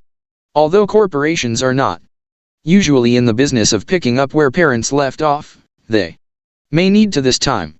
If businesses don't play a role in developing a more mature and growth-minded workforce, where will the leaders of the future come from? Are negotiators born or made? One of the key things that the successful businessperson must be good at is negotiation. In fact, it's hard to imagine how a business could thrive without skilled negotiators at the helm. Laura Cray and Michael Hazelhoon have shown that mindsets have an important impact on negotiation success. In one study, they taught people either a fixed or a growth mindset about negotiation skills. Half of the participants read an article called Negotiation Ability, like plaster, is pretty stable over time. The other half read one called Negotiation Ability is changeable and can be developed. To give you a flavor for the articles, the Growth Mindset article started by saying, while it used to be believed that negotiating was a fixed skill that people were either born with or not, experts in the field now believe that negotiating is a dynamic skill that can be cultivated and developed over a lifetime. The participants were then asked to select the kind of negotiation task they wanted. They could choose one that showed off their negotiation skills, although they would not learn anything new. Or they could choose one in which they might make mistakes and get confused, but they would learn some useful negotiation skills. Almost half, 47%, of the people who were taught the fixed mindset about negotiation skills chose the task that simply showed off their skills, but only 12% of those who were taught the growth mindset cared to pursue this show-offy task. This means that 88% of the people who learned a growth mindset wanted to dig into the task that would improve their negotiation skills. In their next study, Cray and Hazelhoon monitored people as they engaged in negotiations. Again, half of the people were given a fixed mindset about negotiation skills and the other half were given a growth mindset.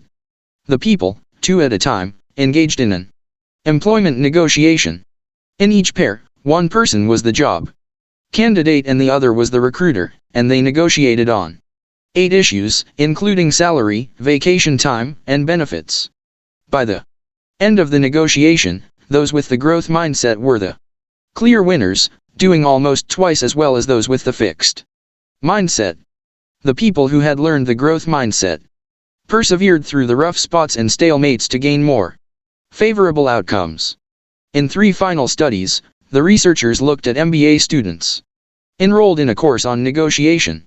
Here they measured the mindsets the MBA students already had, asking them how much they agreed with fixed mindset statements. The kind of negotiator someone is very basic and it can't be changed very much. Good negotiators are born that way, and growth mindset statements, all people can change even their most basic negotiation qualities. In negotiations, experience is a great teacher. Similar to before, they found that the more of a growth mindset the student had, the better he or she did on the negotiation task. But does a growth mindset make people good just at getting their own way? Often negotiations require people to understand and try to serve the other person's interests as well.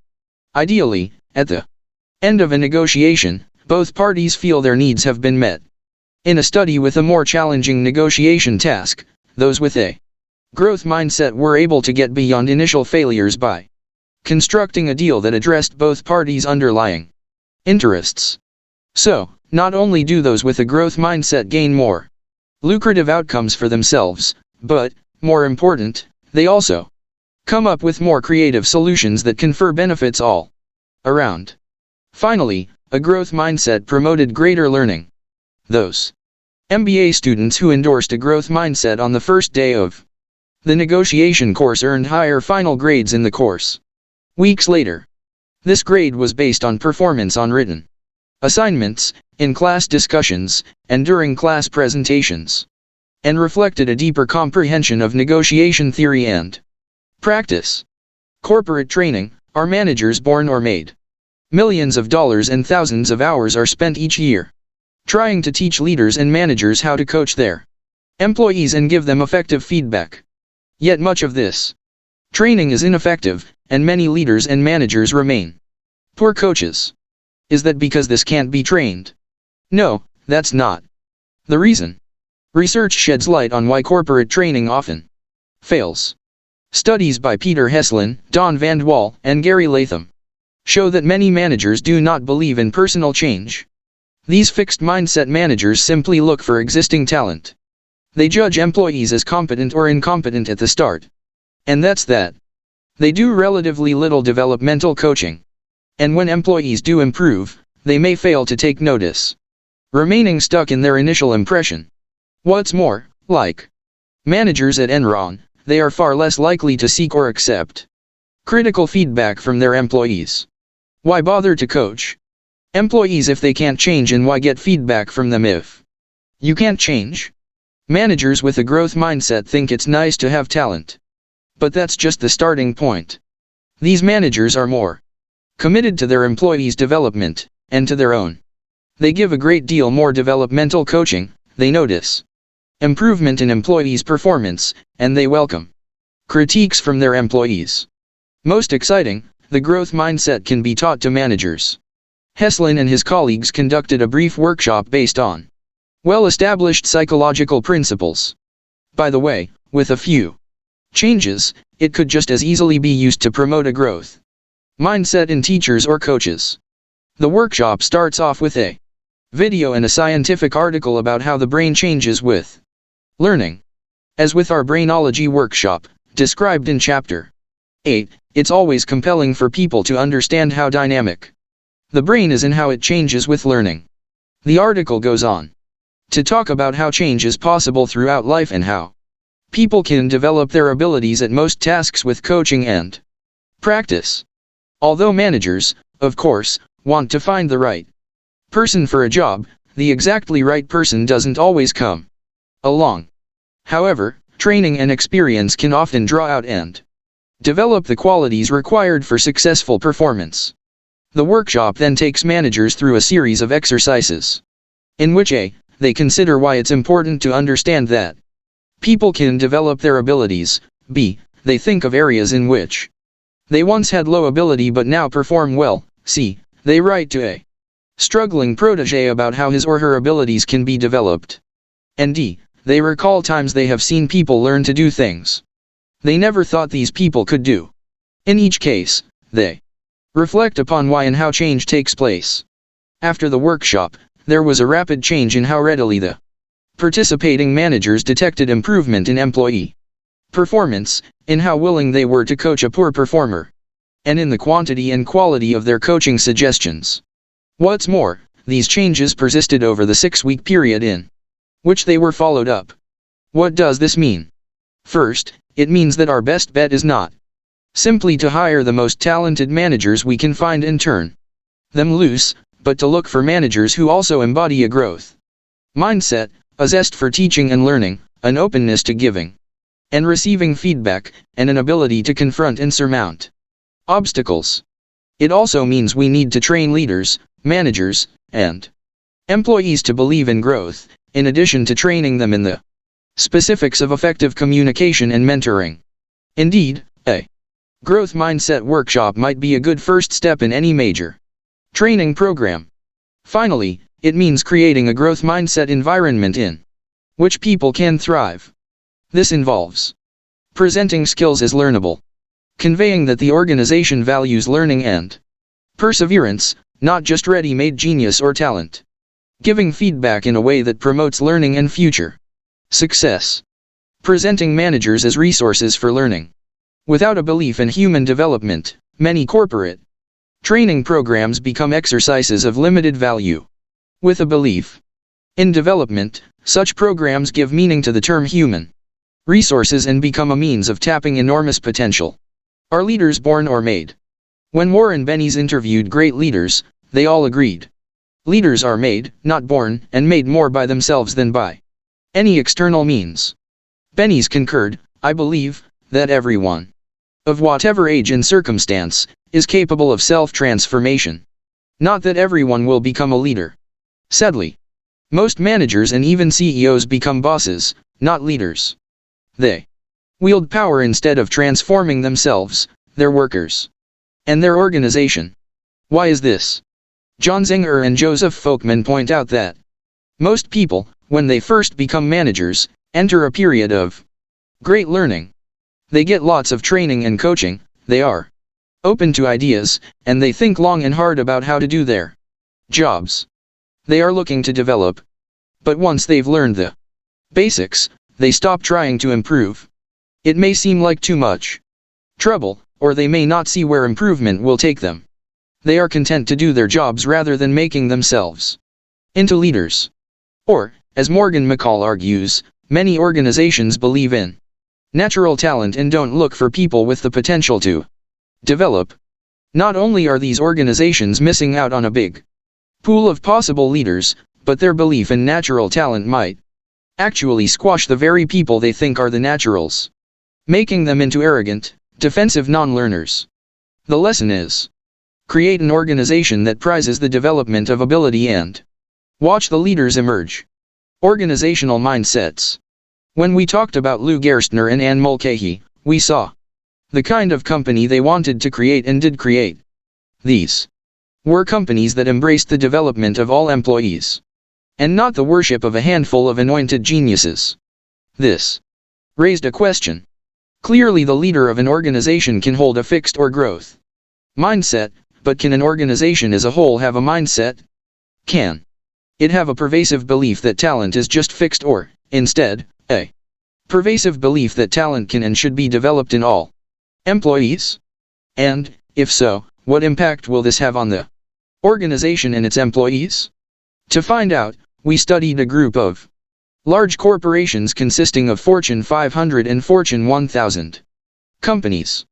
An organization might embody a fixed mindset, conveying that employees either have it or they don't. We called this a culture of genius. Or it might embody more of a growth mindset, conveying that people can grow and improve with effort, good strategies, and good mentoring. We call this a culture of development.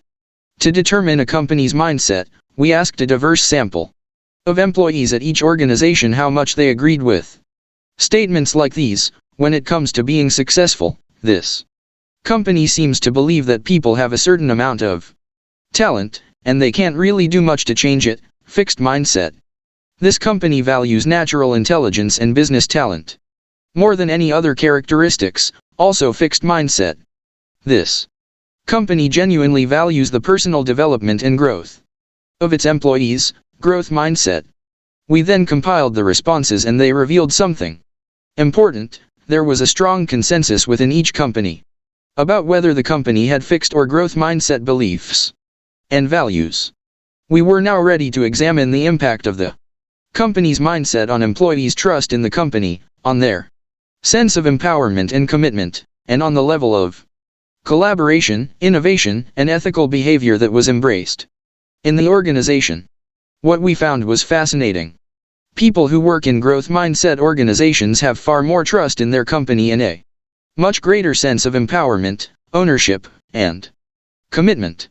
For example, when employees were asked to rate Statements such as, "People are trustworthy in this organization." Those in growth mindset companies expressed far higher agreement.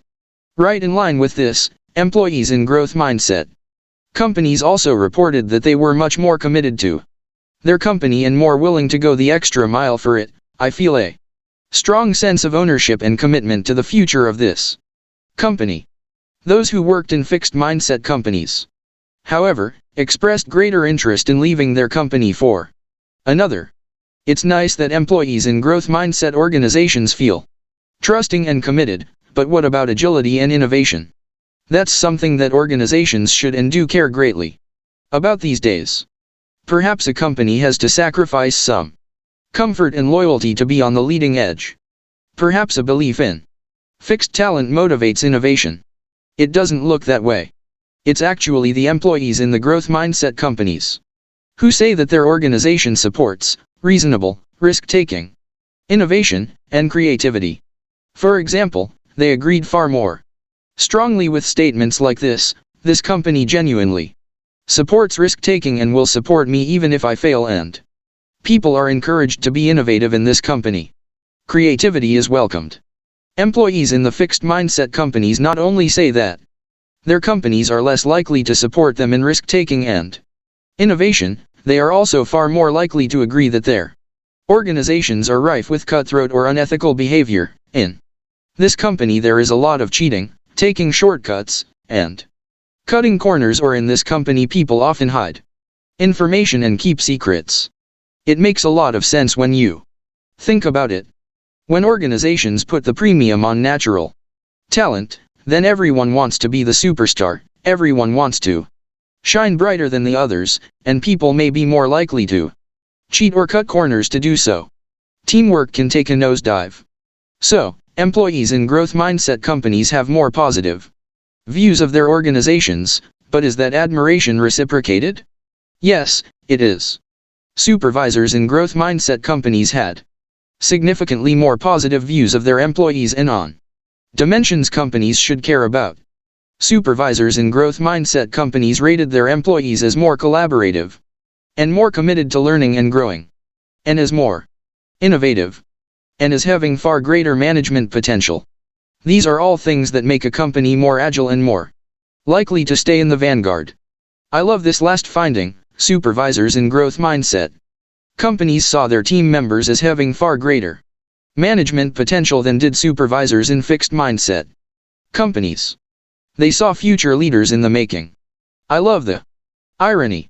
The fixed mindset companies presumably searched for the talent, hired the talent, and rewarded the talent, but now they were looking around and saying, "Where's the talent?"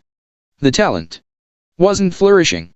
Our findings tell us that it's possible to weave a fixed or growth mindset into the very fabric of an organization to create a culture of genius or a culture of development. Everybody knows that the business models of the past are no longer valid and that modern companies must constantly reinvent themselves to stay alive. Which companies do you think have a better chance of thriving in today's world? Grow your mindset. Are you in a fixed mindset or growth mindset workplace? Do you feel people are just judging you? Or are they helping you develop? Maybe you could try making it a more growth mindset place, starting with yourself. Are there ways you could be less defensive about your mistakes? Could you profit more from the feedback you get? Are there ways you can create more learning experiences for yourself? How do you act toward others in your workplace? Are you a fixed mindset boss, focused on your power more than on your employees' well-being? Do you ever reaffirm your status by demeaning others? Do you ever try to hold back high-performing employees because they threaten you? Consider ways to help your employees develop on the job, apprenticeships, workshops, coaching sessions. Think about how you can start seeing and treating your employees as your collaborators, as a team. Make a list of strategies and try them out. Do this even if you already think of yourself as a growth mindset boss. Well placed.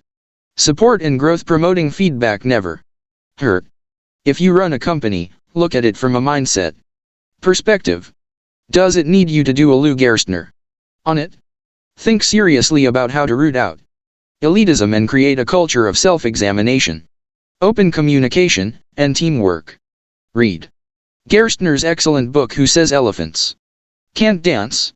To see how it's done. Is your workplace set up to promote groupthink? If so, the whole decision-making process is in trouble. Create ways to foster alternative views and constructive criticism. Assign people to play the devil's advocate, taking opposing viewpoints, so you can see the holes in your position.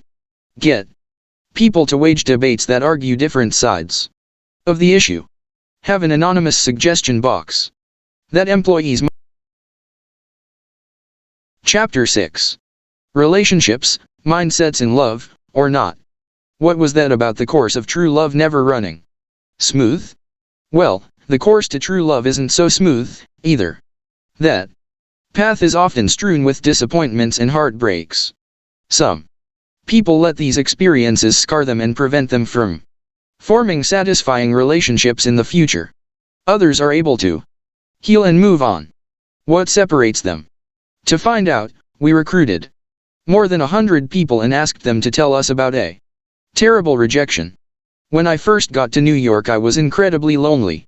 I didn't know a soul and I totally felt like I didn't belong here. After about a year of misery, I met Jack. It's almost an understatement to say that we clicked instantly. We felt like we had known each other forever. It wasn't long before we were living together and doing everything together. I thought I would spend my whole life with him, and he said he felt the same way. 2 really happy years passed. Then one day I came home and found a note.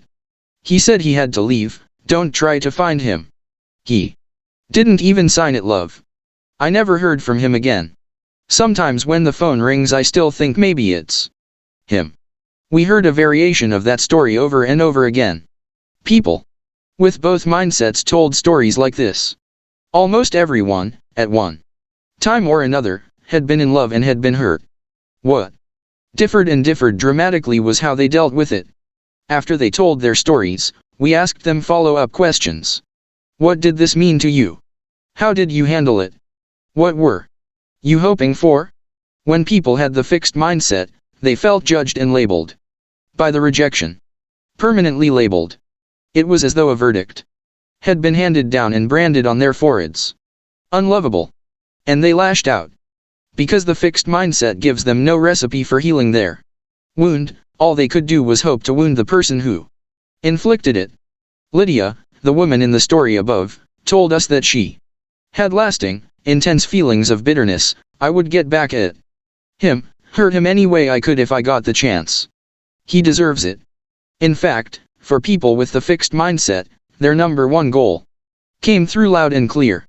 Revenge. As one man put it, she took my worth with her when she left. Not a day goes by I don't think about how to make her pay. During the study, I asked one of my fixed mindset friends about her divorce. I'll never forget what she said.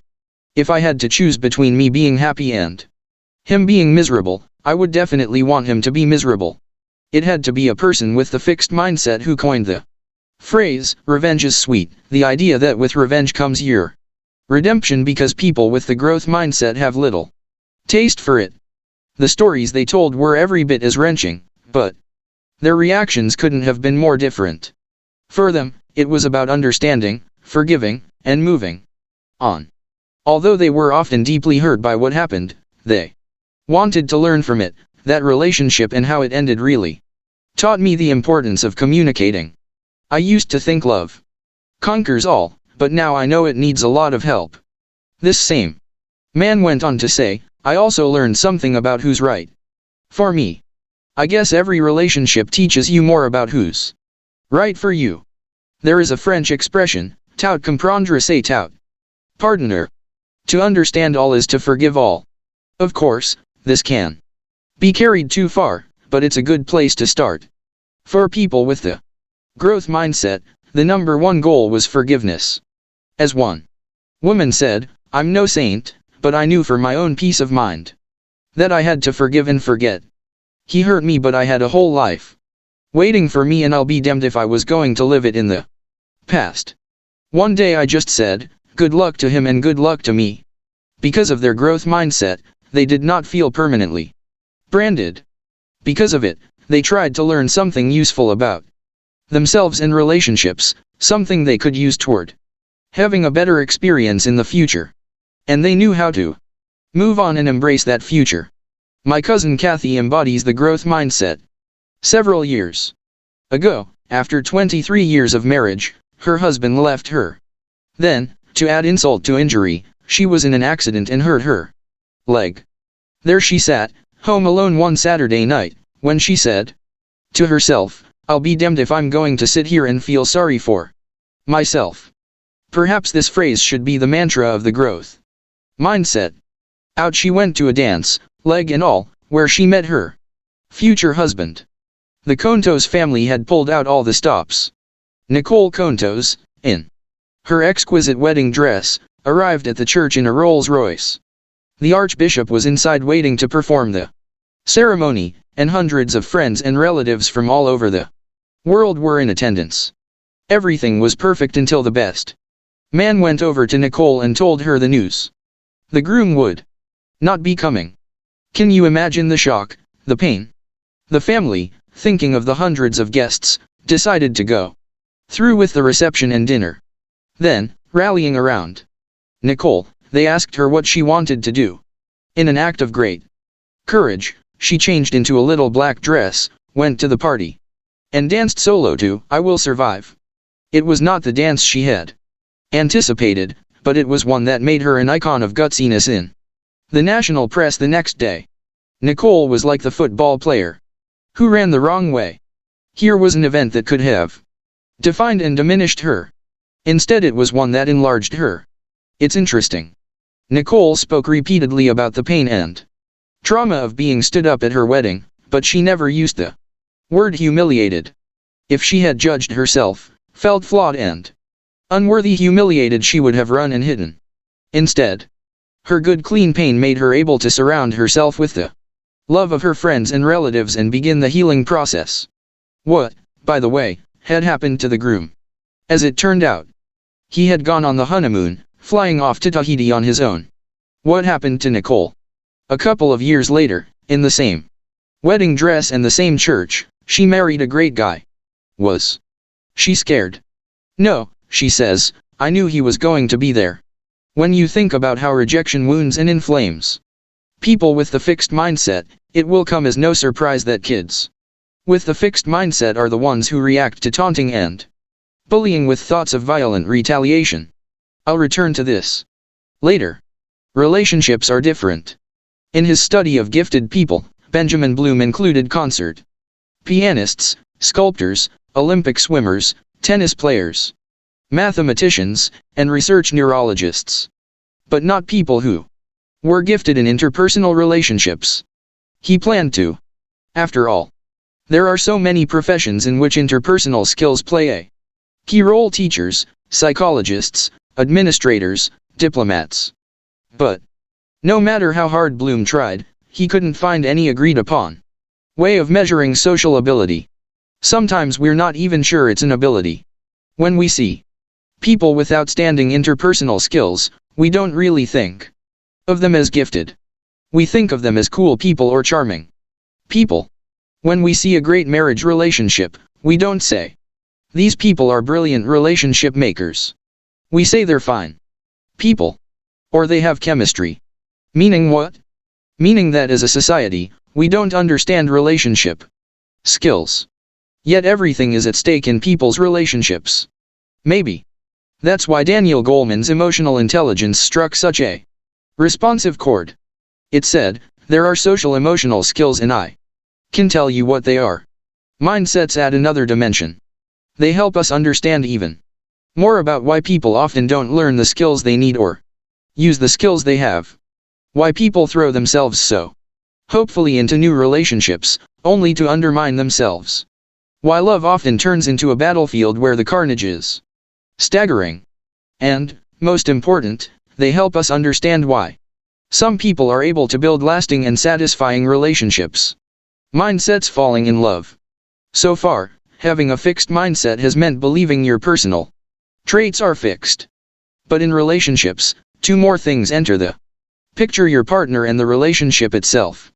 Now you can have a fixed mindset about three things. You can believe that your qualities are fixed, your partner's qualities are fixed, and the relationship's qualities are fixed, that it's inherently good or bad, meant to be or not meant to be. Now all of these things are up for judgment. The growth mindset says all of these things can be developed. All you, your partner, and the relationship are capable of growth and change. In the fixed mindset, the ideal is instant, perfect, and perpetual compatibility. Like it was meant to be. Like riding off into the sunset. Like they lived happily ever after. Many people want to feel their relationship is special and not just some chance occurrence. This seems okay. So what's the problem with the fixed mindset? There are two. One, if you have to work at it, it wasn't meant to be. One problem is that people with the fixed mindset expect everything good to happen automatically. It's not that the partners will work to help each other solve their problems or gain skills. It's that this will magically occur through their love, sort of the way it happened to Sleeping Beauty, whose coma was cured by her prince's kiss, or to Cinderella, whose miserable life was suddenly transformed by her prince. Charlene's friends told her about Max, the new musician in town. He had come to play cello with the symphony orchestra. The next night, Charlene and her friends went to see the orchestra's performance, and when they went backstage afterward, Max took Charlene's hand and said, "Next time, let's make it longer." She was taken with his intense, romantic air, and he was taken with her charming manner and exotic looks. As they went out, the intensity grew. They seemed to understand each other deeply. They enjoyed the same things: food, analyzing people, travel. They both thought, "Where have you been all my life?" Over time, though, Max became moody. Actually, that's how he was. It just didn't show at first. When he was in a bad mood, he wanted to be left alone. Charlene wanted to talk about what was bothering him, but that irritated him. "Just leave me alone," he would insist, more and more forcefully. Charlene, however, would feel shut out. Plus, his moods didn't always happen at convenient times. Sometimes the couple was scheduled to go out. Sometimes they had planned a special dinner alone. Either he didn't want to do it, or she would endure his sullen silence throughout the evening. If she tried to make light conversation, he would be disappointed in her. "I thought you understood me." Friends, seeing how much they cared about each other, urged them to work on this problem.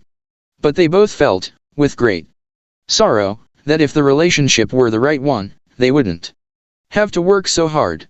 If it were the right relationship, they would just be able to understand and honor each other's needs.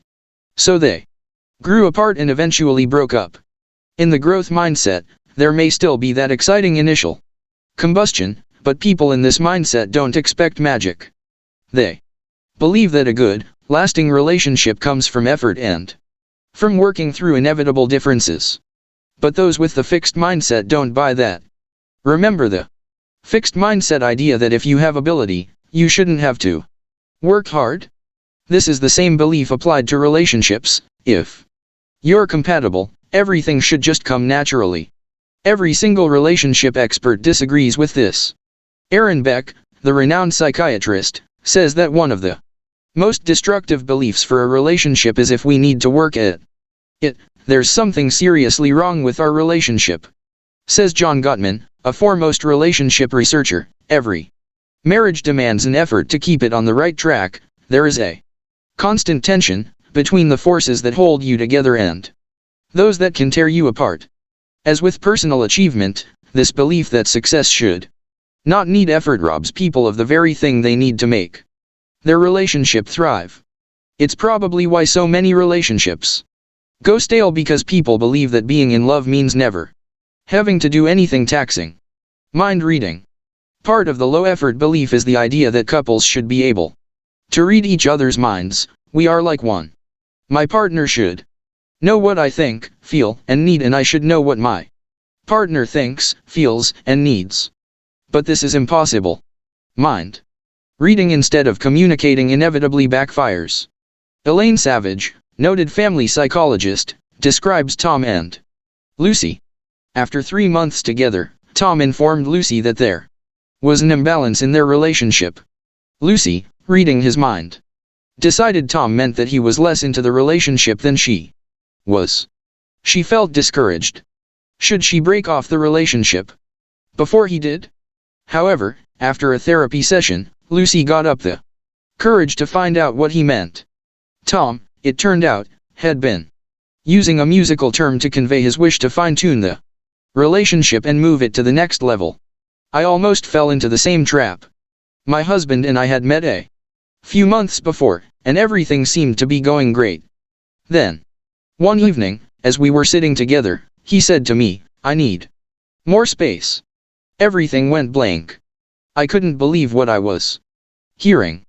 Was I completely mistaken about the relationship? Finally, I summoned my courage. "What do you mean?" I asked. He said, "I need you to move over so I can have more room." I'm glad I asked. Agreeing on everything.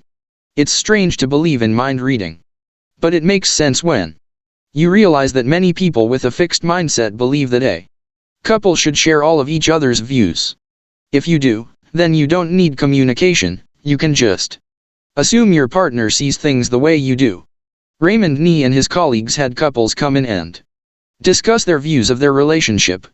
Those with the fixed mindset felt threatened and hostile after talking about even minor discrepancies in how they and their partner saw their relationship. Even a minor discrepancy threatened their belief that they shared all of each other's views. It's impossible for a couple to share all of each other's assumptions and expectations. One may assume the wife will stop working and be supported, the other, that she will be an equal breadwinner. One may assume they will have a house in the suburbs, the other that they will have a bohemian love nest. Michael and Robin had just finished college and were about to get married. He was the bohemian love nest type. He imagined that after they were married, they'd enjoy the young, hip Greenwich Village life together. So when he found the ideal apartment, he thought she'd be delighted. When she saw it, she went berserk. She'd been living in crummy little apartments all her life, and here it was all over again. Married people were supposed to live in nice houses with new cars parked outside. They both felt betrayed, and it didn't get any better from there. Couples may erroneously believe they agree on each person's rights and duties. Fill in the blank. As a husband, I have a right to, and my wife has the duty to. As a wife, I have a right to, and my husband has the duty to. Few things can make partners more furious than having their rights violated. And few things can make a partner more furious than having the other feel entitled to something you don't think is coming to them. John Gottman reports, "I've interviewed newlywed men who told me with pride, 'I'm not going to wash the dishes, no way. That's a woman's job.' 2 years later the same guys ask me, 'Why don't my wife and I have sex anymore?' Now, a couple may agree on traditional roles. That's up to them. But that's different from assuming it is an entitlement. When Janet, a financial analyst, and Phil, a real estate agent, met, he had just gotten a new apartment and was thinking he'd like to have a housewarming party, a dinner for a bunch of his friends. When Janet said, 'Let's do it,' he was thrilled. Her emphasis was on the S, the us. Because she was the more experienced cook and party giver, however, she did most of the preparation, and she did it gladly. She was delighted to see how happy he was to be having this event. The problem started after the guests arrived. Phil just went to the party. He acted like a guest. Like she was supposed to continue doing all the work. She was enraged. The mature thing to do would have been to take him aside to have a discussion. Instead, she decided to teach him a lesson. She, too, went to the party. Fortunately, entitlement and retaliation did not become a pattern in their relationship. Communication did. In the future, things were discussed, not assumed. A no-effort relationship is a doomed relationship, not a great relationship. It takes work to communicate accurately, and it takes work to expose and resolve conflicting hopes and beliefs. It doesn't mean there is no "they lived happily ever after," but it's more like they worked happily ever after. 2 problems indicate character flaws. The second big difficulty with the fixed mindset is the belief that problems are a sign of deep-seated flaws. But just as there are no great achievements without setbacks, there are no great relationships without conflicts and problems along the way. When people with a fixed mindset talk about their conflicts, they assign blame. Sometimes they blame themselves, but often they blame their partner. And they assign blame to a trait, a character flaw. But it doesn't end there. When people blame their partner's personality for the problem, they feel anger and disgust toward them. And it barrels on. Since the problem comes from fixed traits, it can't be solved. So once people with the fixed mindset see flaws in their partners, they become contemptuous of them and dissatisfied with the whole relationship. People with the growth mindset, on the other hand, can see their partner's imperfections and still think they have a fine relationship. Sometimes people with the fixed mindset blind themselves to problems in the partner or the relationship so they won't have to go that route. Everybody thought Yvonne was having a flirtation. She was getting mysterious phone calls. She was often late picking up the kids. Her nights out with the girls doubled. Her mind was often elsewhere. Her husband, Charlie, said she was just going through a phase. All women go through times like this, he insisted. It doesn't mean she's got a guy. Charlie's best friend urged him to look into it. But Charlie felt that if he confronted the reality and it was negative, his world would come crashing down. In the fixed mindset, he'd have to confront the idea that either 1. The woman he loved was a bad person, 2. He was a bad person and drove her away, or 3. Their relationship was bad and irreparable. He couldn't handle any of those. It didn't occur to him that there were problems that could be solved, that she was sending him a message she desperately wanted him to hear: "Don't take me for granted. I need more attention." A growth mindset doesn't mean he would necessarily confront her, but he would confront the situation. He'd think about what was wrong. Maybe explore the issue with a counselor. Make an informed decision about what to do next. If there were problems to be solved, at least there'd be a chance. Each one a loser. Penelope's friends sat at home complaining that there were no good men. Penelope went out and found them. Each time, she would find a great guy and fall head over heels. "He's the one," she'd tell her friends as she began reading the bridal magazines and practically writing the announcement for the local paper. They'd believe her because he was always a guy with a lot going for him. But then something would happen. It was over for one of them when he got her a tacky birthday present. Another put ketchup on his food and sometimes wore white shoes. Another had bad electronic habits, his cell phone etiquette was poor, and he watched too much TV. And this is only a partial list. Assuming traits were fixed, Penelope would decide that she couldn't live with these flaws. But most of these were not deep or serious character problems that couldn't be addressed with a little communication. My husband and I had been together almost a year, and, as my birthday approached, I sent a clear message: "I'm not mercenary, but I like a good present." He said, "Isn't it the thought that counts?" I replied, "That's what people say when they don't want to put thought into it." "Once a year," I continued, "we each have our day. I love you. And I plan to put time and effort into choosing a present for you. I would like you to do that for me, too." He's never let me down. Penelope assumed that somewhere out there was someone who was already perfect. Relationship expert Daniel Weil says that choosing a partner is choosing a set of problems. There are no problem-free candidates. The trick is to acknowledge each other's limitations and build from there. The flaws fly. Brenda and Jack were clients of Daniel Weil, and he tells this tale. Brenda came home from work and told Jack a long, detailed story with no apparent point. Jack was bored to tears but tried to hide it to be polite. Brenda, however, could sense his true feelings, so, hoping to be more amusing, she launched into another endless story, also about a project at work. Jack was ready to burst. They were both mentally hurling traits right and left.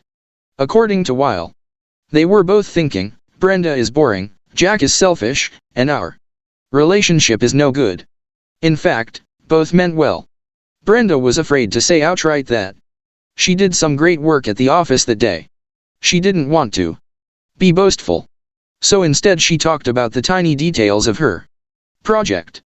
Jack didn't want to be impolite, so instead of asking Brenda questions or expressing his puzzlement, he steeled himself and waited for her story to end. Jack just needed to say, you know, honey, when you get into so many details, I lose your point and get frustrated. Why don't you tell me why you're excited about this project? I'd really love to hear that. It was a problem of communication, not a problem of personality or character. Yet in the fixed mindset, the blame came fast and furious. By the way, I love these stories. When I was a kid, Ladies' Home Journal used to have a feature in each issue called Can This Marriage Be Saved? Usually, the answer was yes. I ate up those stories, fascinated by all the ways a marriage could go wrong and even more fascinated by how it could be repaired. The story of Ted and Karen, told by Aaron Beck, is a story of how two people with the fixed mindset went from all good traits to all bad ones in each other's eyes. When Ted and Karen met, they were opposites attracting. Karen radiated spontaneity and lightness. Ted, a serious guy with the weight of the world on his shoulders, felt that her carefree presence transformed his life. Everything she says and does is charming, he effused. In turn, Ted represented the rock-like father figure she had never had. He was just the kind of stable, reliable guy who could give her a sense of security. But a few short years later, Ted saw Karen as an irresponsible airhead. She never takes anything seriously, I can't depend on her. And Karen saw Ted as a judgmental tyrant, dissecting her every move. In the end, this marriage was saved only because the couple learned to respond to each other not with angry labels, but with helpful actions. One day, when Karen was swamped with work, Ted came home to a messy house. He was angry and wanted to scold her, but, drawing on what he'd learned from Beck, he instead said to himself, what is the mature thing to do? He answered his own question by starting to clean things up. He was offering Karen support rather than judgment. Can this marriage be saved? Aaron Beck tells couples in counseling never to think these fixed mindset thoughts, my partner is incapable of change. Nothing can improve our relationship. These ideas, he says, are almost always wrong. Sometimes it's hard not to think those thoughts, as in the case of Bill and Hillary Clinton. When he was president, Clinton lied to the nation and to his wife about his relationship with Monica Lewinsky. Hillary defended him, my husband may have his faults, but he has never lied to me. The truth came out, as it has a way of doing, especially when helped by a special prosecutor. Hillary, betrayed and furious, now had to decide whether Bill was a permanently bad and untrustworthy husband or a man who needed a lot of help. This is a good time to bring up an important point. The belief that partners have the potential for change should not be confused with the belief that the partner will change. The partner has to want to change, commit to change, and take concrete actions toward change. The Clintons went into counseling, spending one full day a week for a year in the process. Through counseling, Bill came to understand how, as the child of alcoholic parents, he had learned to lead a dual life. On the one hand, he'd learned to shoulder excessive responsibility at an early age, for example, as a boy, sternly forbidding his stepfather to strike his mother. On the other hand, he had another part of his life where he took little responsibility, where he made believe everything was okay no matter what was going on. That's how he could appear on TV and earnestly vow that he was not involved with Lewinsky. He was in that no responsibility and high denial space. People were urging Hillary to forgive him. One evening, Stevie Wonder called the White House to ask if he could come over. He had written a song for her on the power of forgiveness, and he played it to her that night. Yet Hillary could not have forgiven a person she saw as a liar and a cheat. She could only forgive a man she thought was earnestly struggling with his problems and trying to grow. The partner as enemy. With the fixed mindset, one moment your partner is the light of your life, the next they're your adversary. Why would people want to transform the loved one into an enemy? When you fail at other tasks, it's hard to keep blaming someone else. But when something goes wrong in a relationship, it's easy to blame someone else. In fact, in the fixed mindset you have a limited set of choices. One is to blame your own permanent qualities, and one is to blame your partner's. You can see how tempting it is to foist the blame onto the other guy. As a legacy of my fixed mindset, I still have an irresistible urge to defend myself and assign blame when something in a relationship goes wrong. It's not my fault. To deal with this bad habit, my husband and I invented a third party, an imaginary man named Maurice. Whenever I start in on who's to blame, we invoke poor Maurice and pin it on him. Remember how hard it is for people with the fixed mindset to forgive? Part of it is that they feel branded by a rejection or breakup. But another part is that if they forgive the partner, if they see him or her as a decent person, then they have to shoulder more of the blame themselves. If my partner's a good guy, then I must be a bad guy. I must be the person who was at fault. The same thing can happen with parents. If you have a troubled relationship with a parent, whose fault is it? If your parents didn't love you enough, were they bad parents or were you unlovable? These are the ugly questions that haunt us within a fixed mindset. Is there a way out? I had this very dilemma. My mother didn't love me. Most of my life I'd coped with this by blaming her and feeling bitter. But I was no longer satisfied just protecting myself. I longed for a loving relationship with my mother. Yet the last thing I wanted to be was one of those kids who begged for approval from a withholding parent. Then I realized something.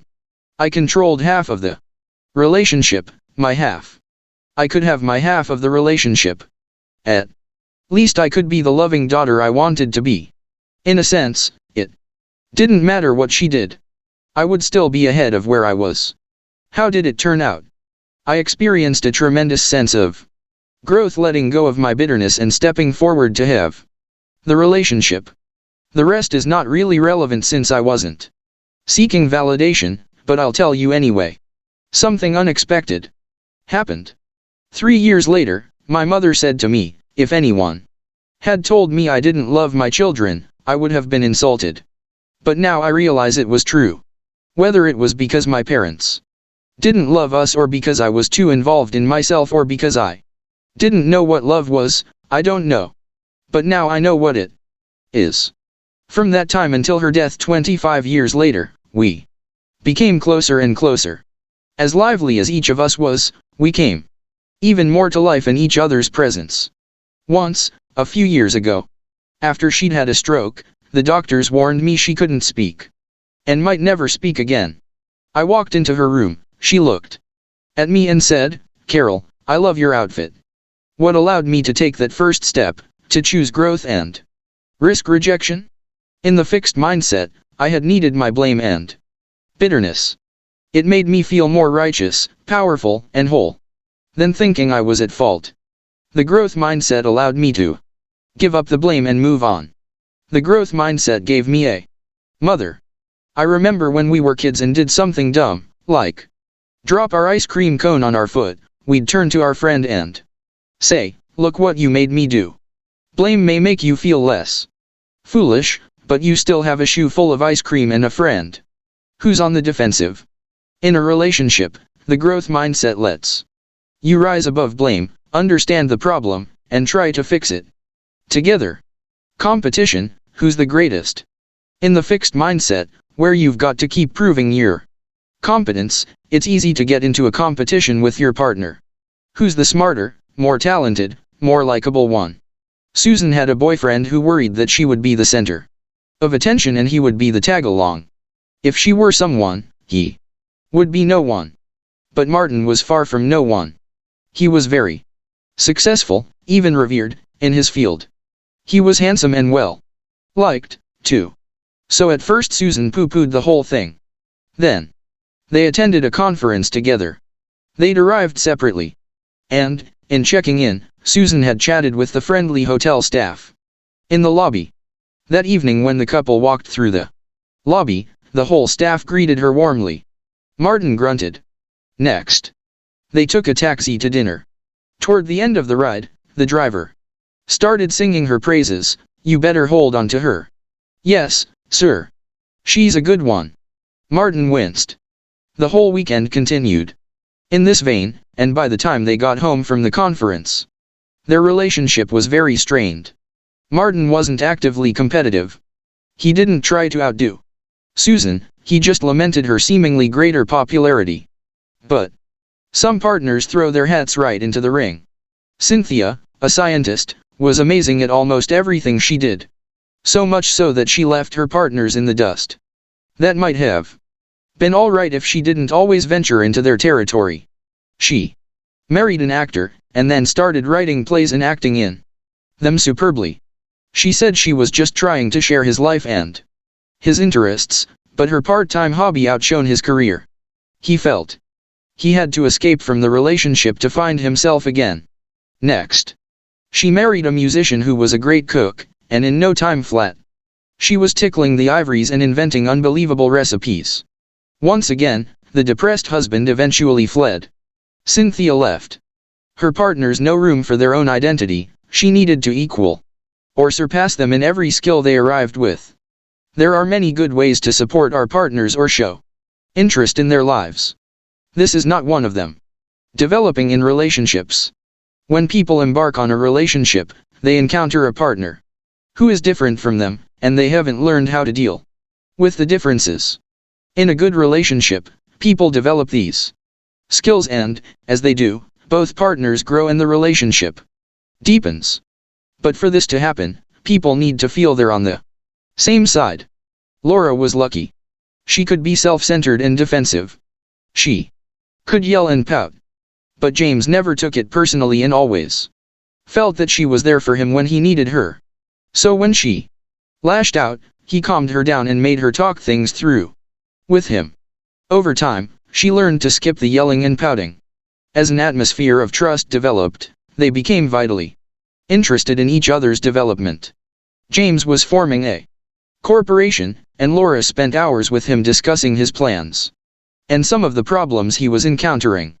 Laura had always dreamed of writing children's books. James got her to spell out her ideas and write a first draft.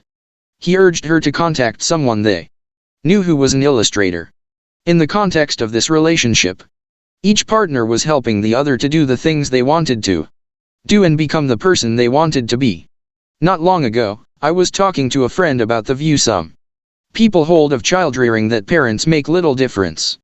In explaining that view, she likened it to a marriage relationship. It's like partners in a marriage.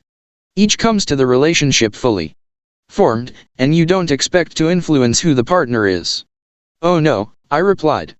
To me the whole point of marriage is to encourage your partner's development and have them encourage yours. By that I didn't mean a My Fair Lady kind of thing where you attempt an extreme makeover on partners, who then feel they aren't good enough as they are. I mean helping partners, within the relationship, to reach their own goals and fulfill their own potential. This is the growth mindset in action. Friendships, like partnerships, are places where we have a chance to enhance each other's development, and to validate each other. Both are important. Friends can give each other the wisdom and courage to make growth-enhancing decisions, and friends can reassure each other of their fine qualities.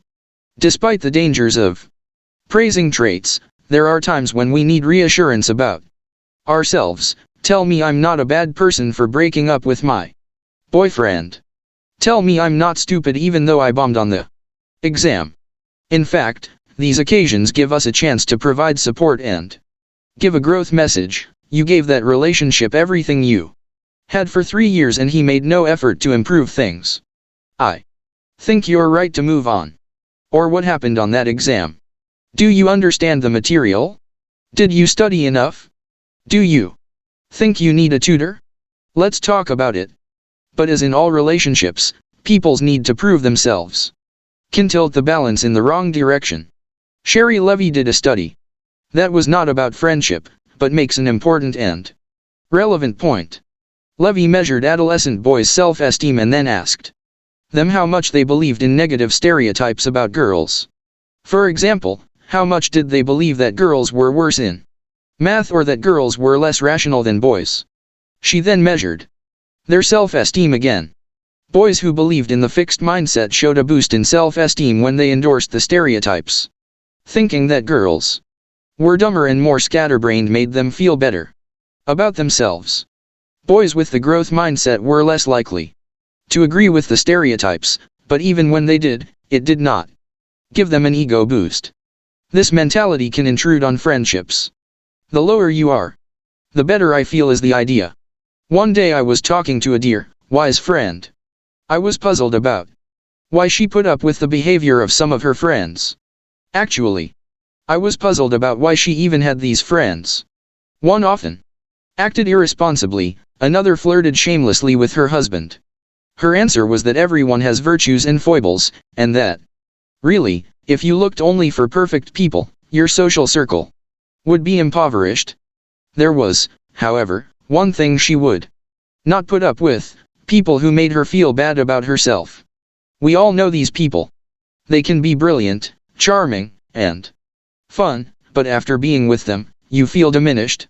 You may ask, am I just doing a number on myself?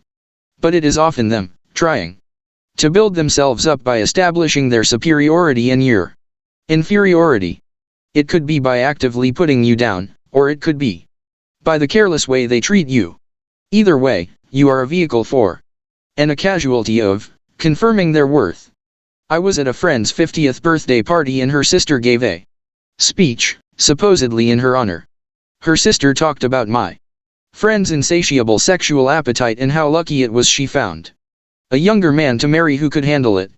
All in good fun, she took care of my friend's looks, brains, and mothering skills.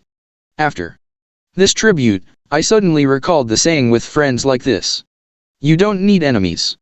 It's difficult to realize when friends don't wish you well. One night I had the most vivid dream. Someone I knew well, came into my house and one by one took all my prized possessions. In the dream I could see what was happening, but I couldn't see who it was. At one point, I asked the intruder, couldn't you please leave that one, it means a lot to me. But the person just kept taking everything of value. The next morning I realized who it was and what it meant. For the past year a close friend had been calling upon me constantly to help him with his work. I obliged. He was under a great deal of stress, and I was at first happy to use whatever skills I had for his benefit. But it was endless, it was not reciprocal, and on top of that he punished me for it. Don't think you could ever do work this good. You can help me polish my work, but you could never be this creative. He needed to reduce me so he wouldn't feel one down. My dream told me it was time to draw the line. I'm afraid that in the fixed mindset, I was also a culprit. I don't think I put people down, but when you need validation, you use people for it. One time, when I was a graduate student, I was taking the train to New York and sat next to a very nice businessman. In my opinion, we chatted back and forth pleasantly through the hour-and-a-half journey, but at the end he said to me, "Thank you for telling me about yourself. It really hit me." He was the dream validator, handsome, intelligent, successful. And that's what I had used him for. I had shown no interest in him as a person, only in him as a mirror of my excellence. Luckily for me, what he mirrored back was a far more valuable lesson. Conventional wisdom says that you know who your friends are in your times of need. And of course this view has merit. Who will stand by you day after day when you're in trouble? However, sometimes an even tougher question is, who can you turn to when good things happen? When you find a wonderful partner? When you get a great job offer or promotion? When your child does well, who would be glad to hear it? Your failures and misfortunes don't threaten other people's self-esteem. Ego-wise, it's easy to be sympathetic to someone in need. It's your assets and your successes that are problems for people who derive their self-esteem from being superior. Shyness. In some ways, shyness is the flip side of what we've been talking about. We've been examining people who use others to buoy themselves up. Shy people worry that others will bring them down. They often worry about being judged or embarrassed in social situations.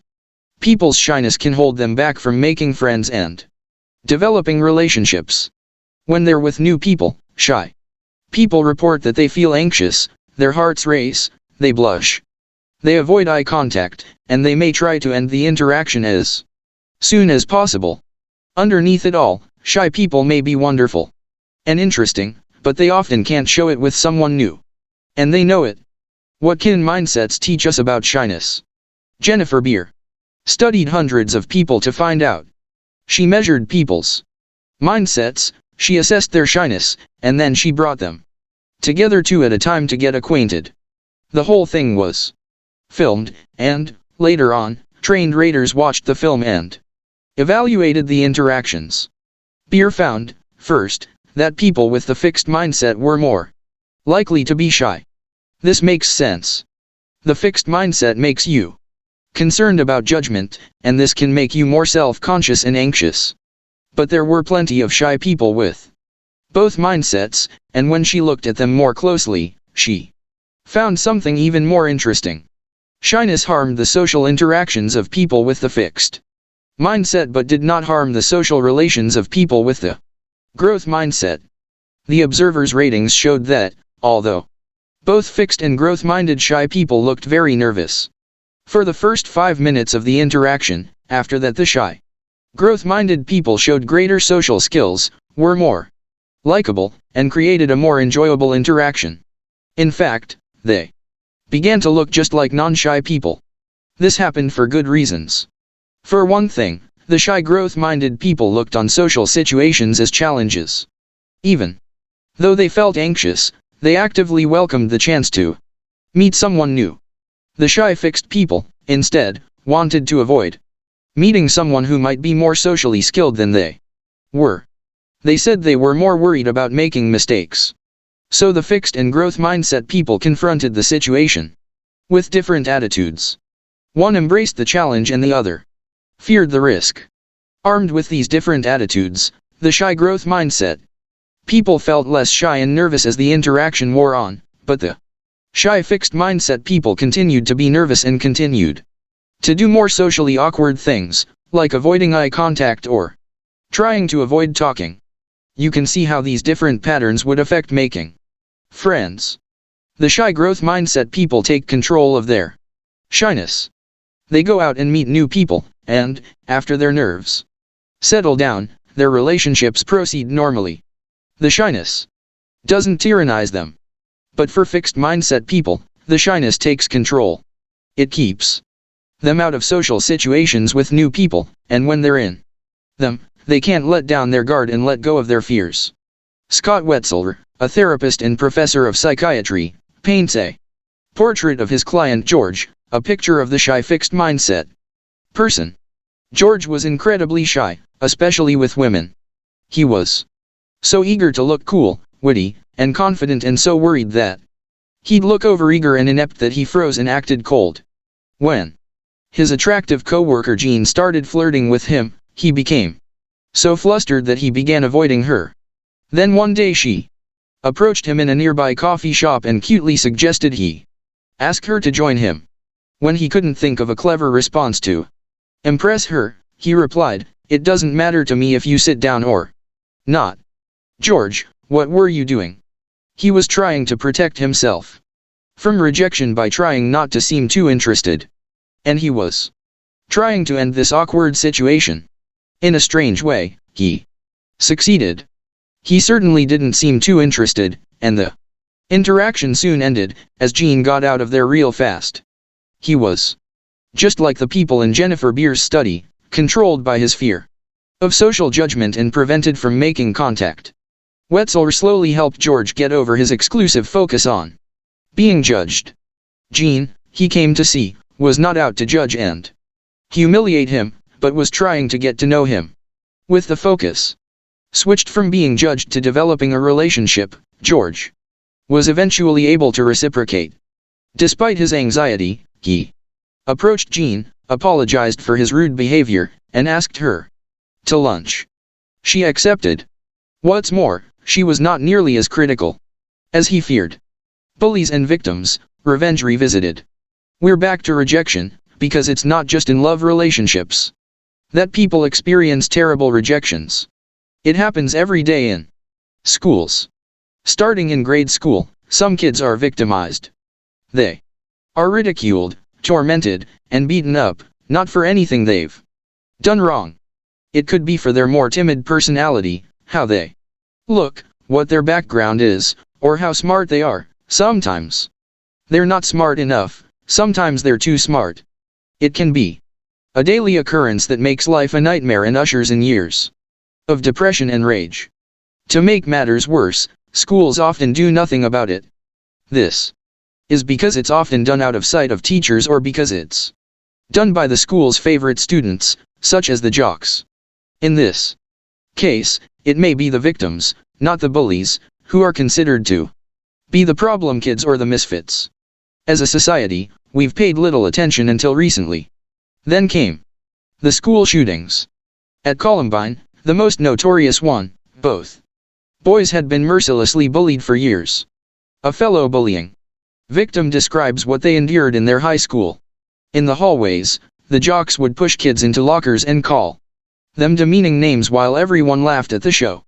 At lunch, the jocks would knock their victims' food trays onto the floor, trip them, or pelt them with food. While the victims were eating, they would be pushed down onto the table from behind. Then in the locker rooms before gym class, the bullies would beat the kids up because the teachers weren't around. Who are the bullies? Bullying is about judging.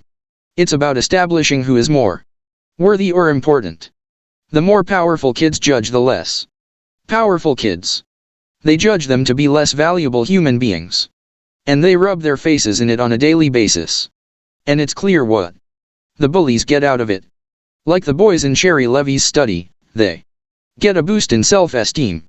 It's not that bullies are low in self-esteem, but judging and demeaning others can give them a self-esteem rush. Bullies also gain social status from their actions. Others may look up to them and judge them to be cool, powerful, or funny. Or may fear them. Either way, they've upped their standing. There's a big dose of fixed mindset thinking in the bullies. Some people are superior and some are inferior. And the bullies are the judges. Eric Harris, one of the Columbine shooters, was their perfect target. He had a chest deformity, he was short, he was a computer geek, and he was an outsider, not from Colorado. They judged him mercilessly. Victims and revenge. The fixed mindset may also play a role in how the victim reacts to bullying. When people feel deeply judged by a rejection, their impulse is to feel bad about themselves and to lash out in bitterness. They have been cruelly reduced and they wish to reduce in return. In our studies, we have seen perfectly normal people, children and adults respond to rejection with violent fantasies of revenge. Highly educated, well-functioning adults, after telling us about a serious rejection or betrayal, say and mean, "I wanted him dead," or "I could easily have strangled her." When we hear about acts of school violence, we usually think it's only bad kids from bad homes who could ever take matters into their own hands. But it's startling how quickly average, everyday kids with a fixed mindset think about violent revenge. We gave 8th grade students in one of our favorite schools a scenario about bullying to read. We asked them to imagine it was happening to them. It is a new school year and things seem to be going pretty well. Suddenly some popular kids start teasing you and calling you names. At first you brush it off. These things happen. But it continues. Every day they follow you, they taunt you, they make fun of what you're wearing, they make fun of what you look like. They tell you you're a loser in front of everybody. Every day. We then asked them to write about what they would think and what they would do or want to do.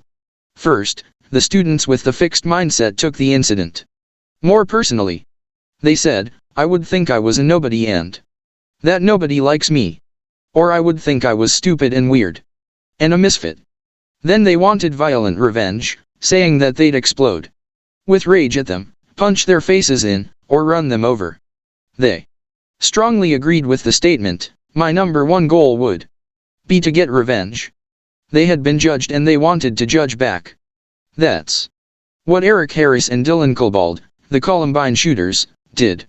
They judged back.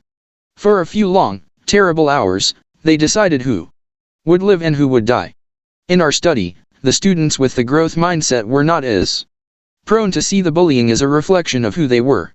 Instead, they saw it as a psychological problem of the bullies, a way for the bullies to gain status or charge their self-esteem. I'd think that the reason he is bothering me is probably that he has problems at home or at school with his grades. Or they need to get a life. Not just feel good if they make me feel bad. Their plan was often designed to educate the bullies. I would really actually talk to them. I would ask them questions. Why are they saying all of these things and why are they doing all of this to me?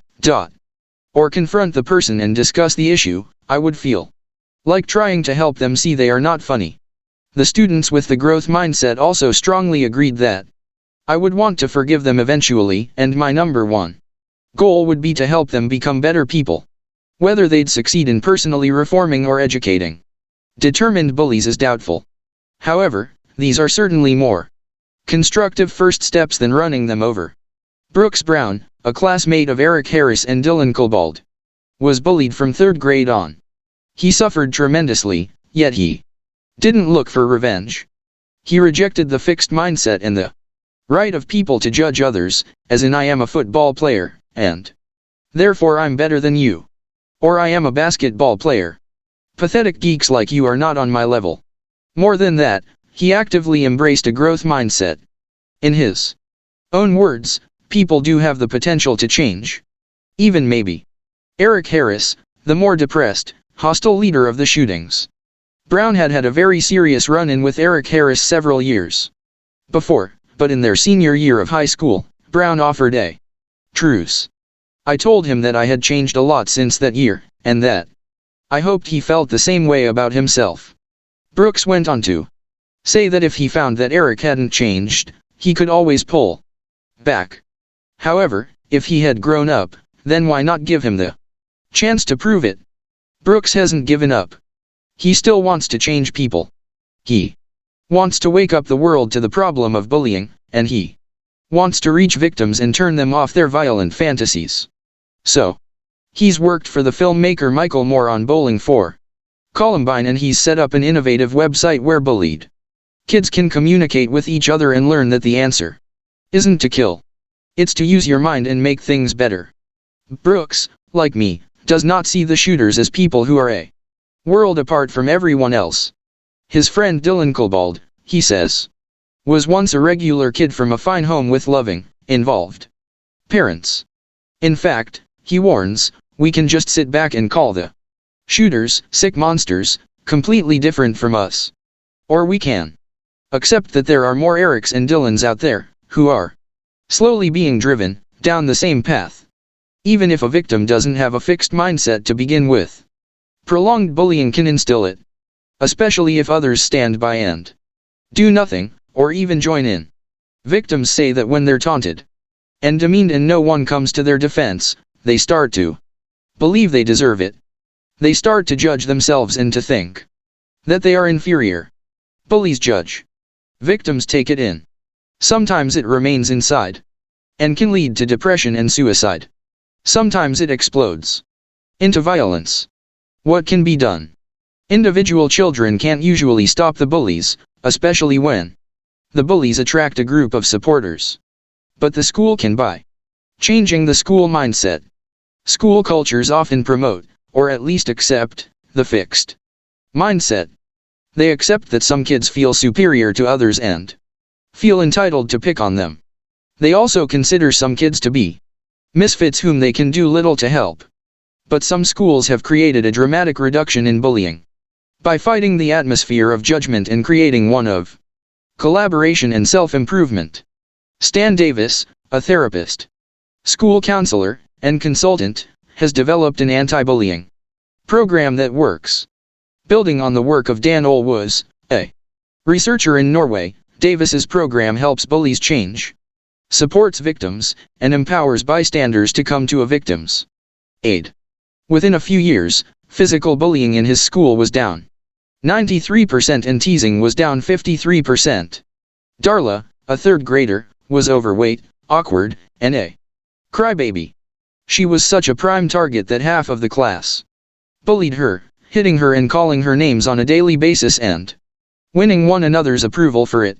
Several years later, because of Davis's program, the bullying had stopped. Darla had learned better social skills and even had friends. Then Darla went to middle school and, after a year, came back to report what had happened. Her classmates from elementary school had seen her through. They'd helped her make friends and protected her from her new peers when they wanted to harass her. Davis also gets the bullies changing.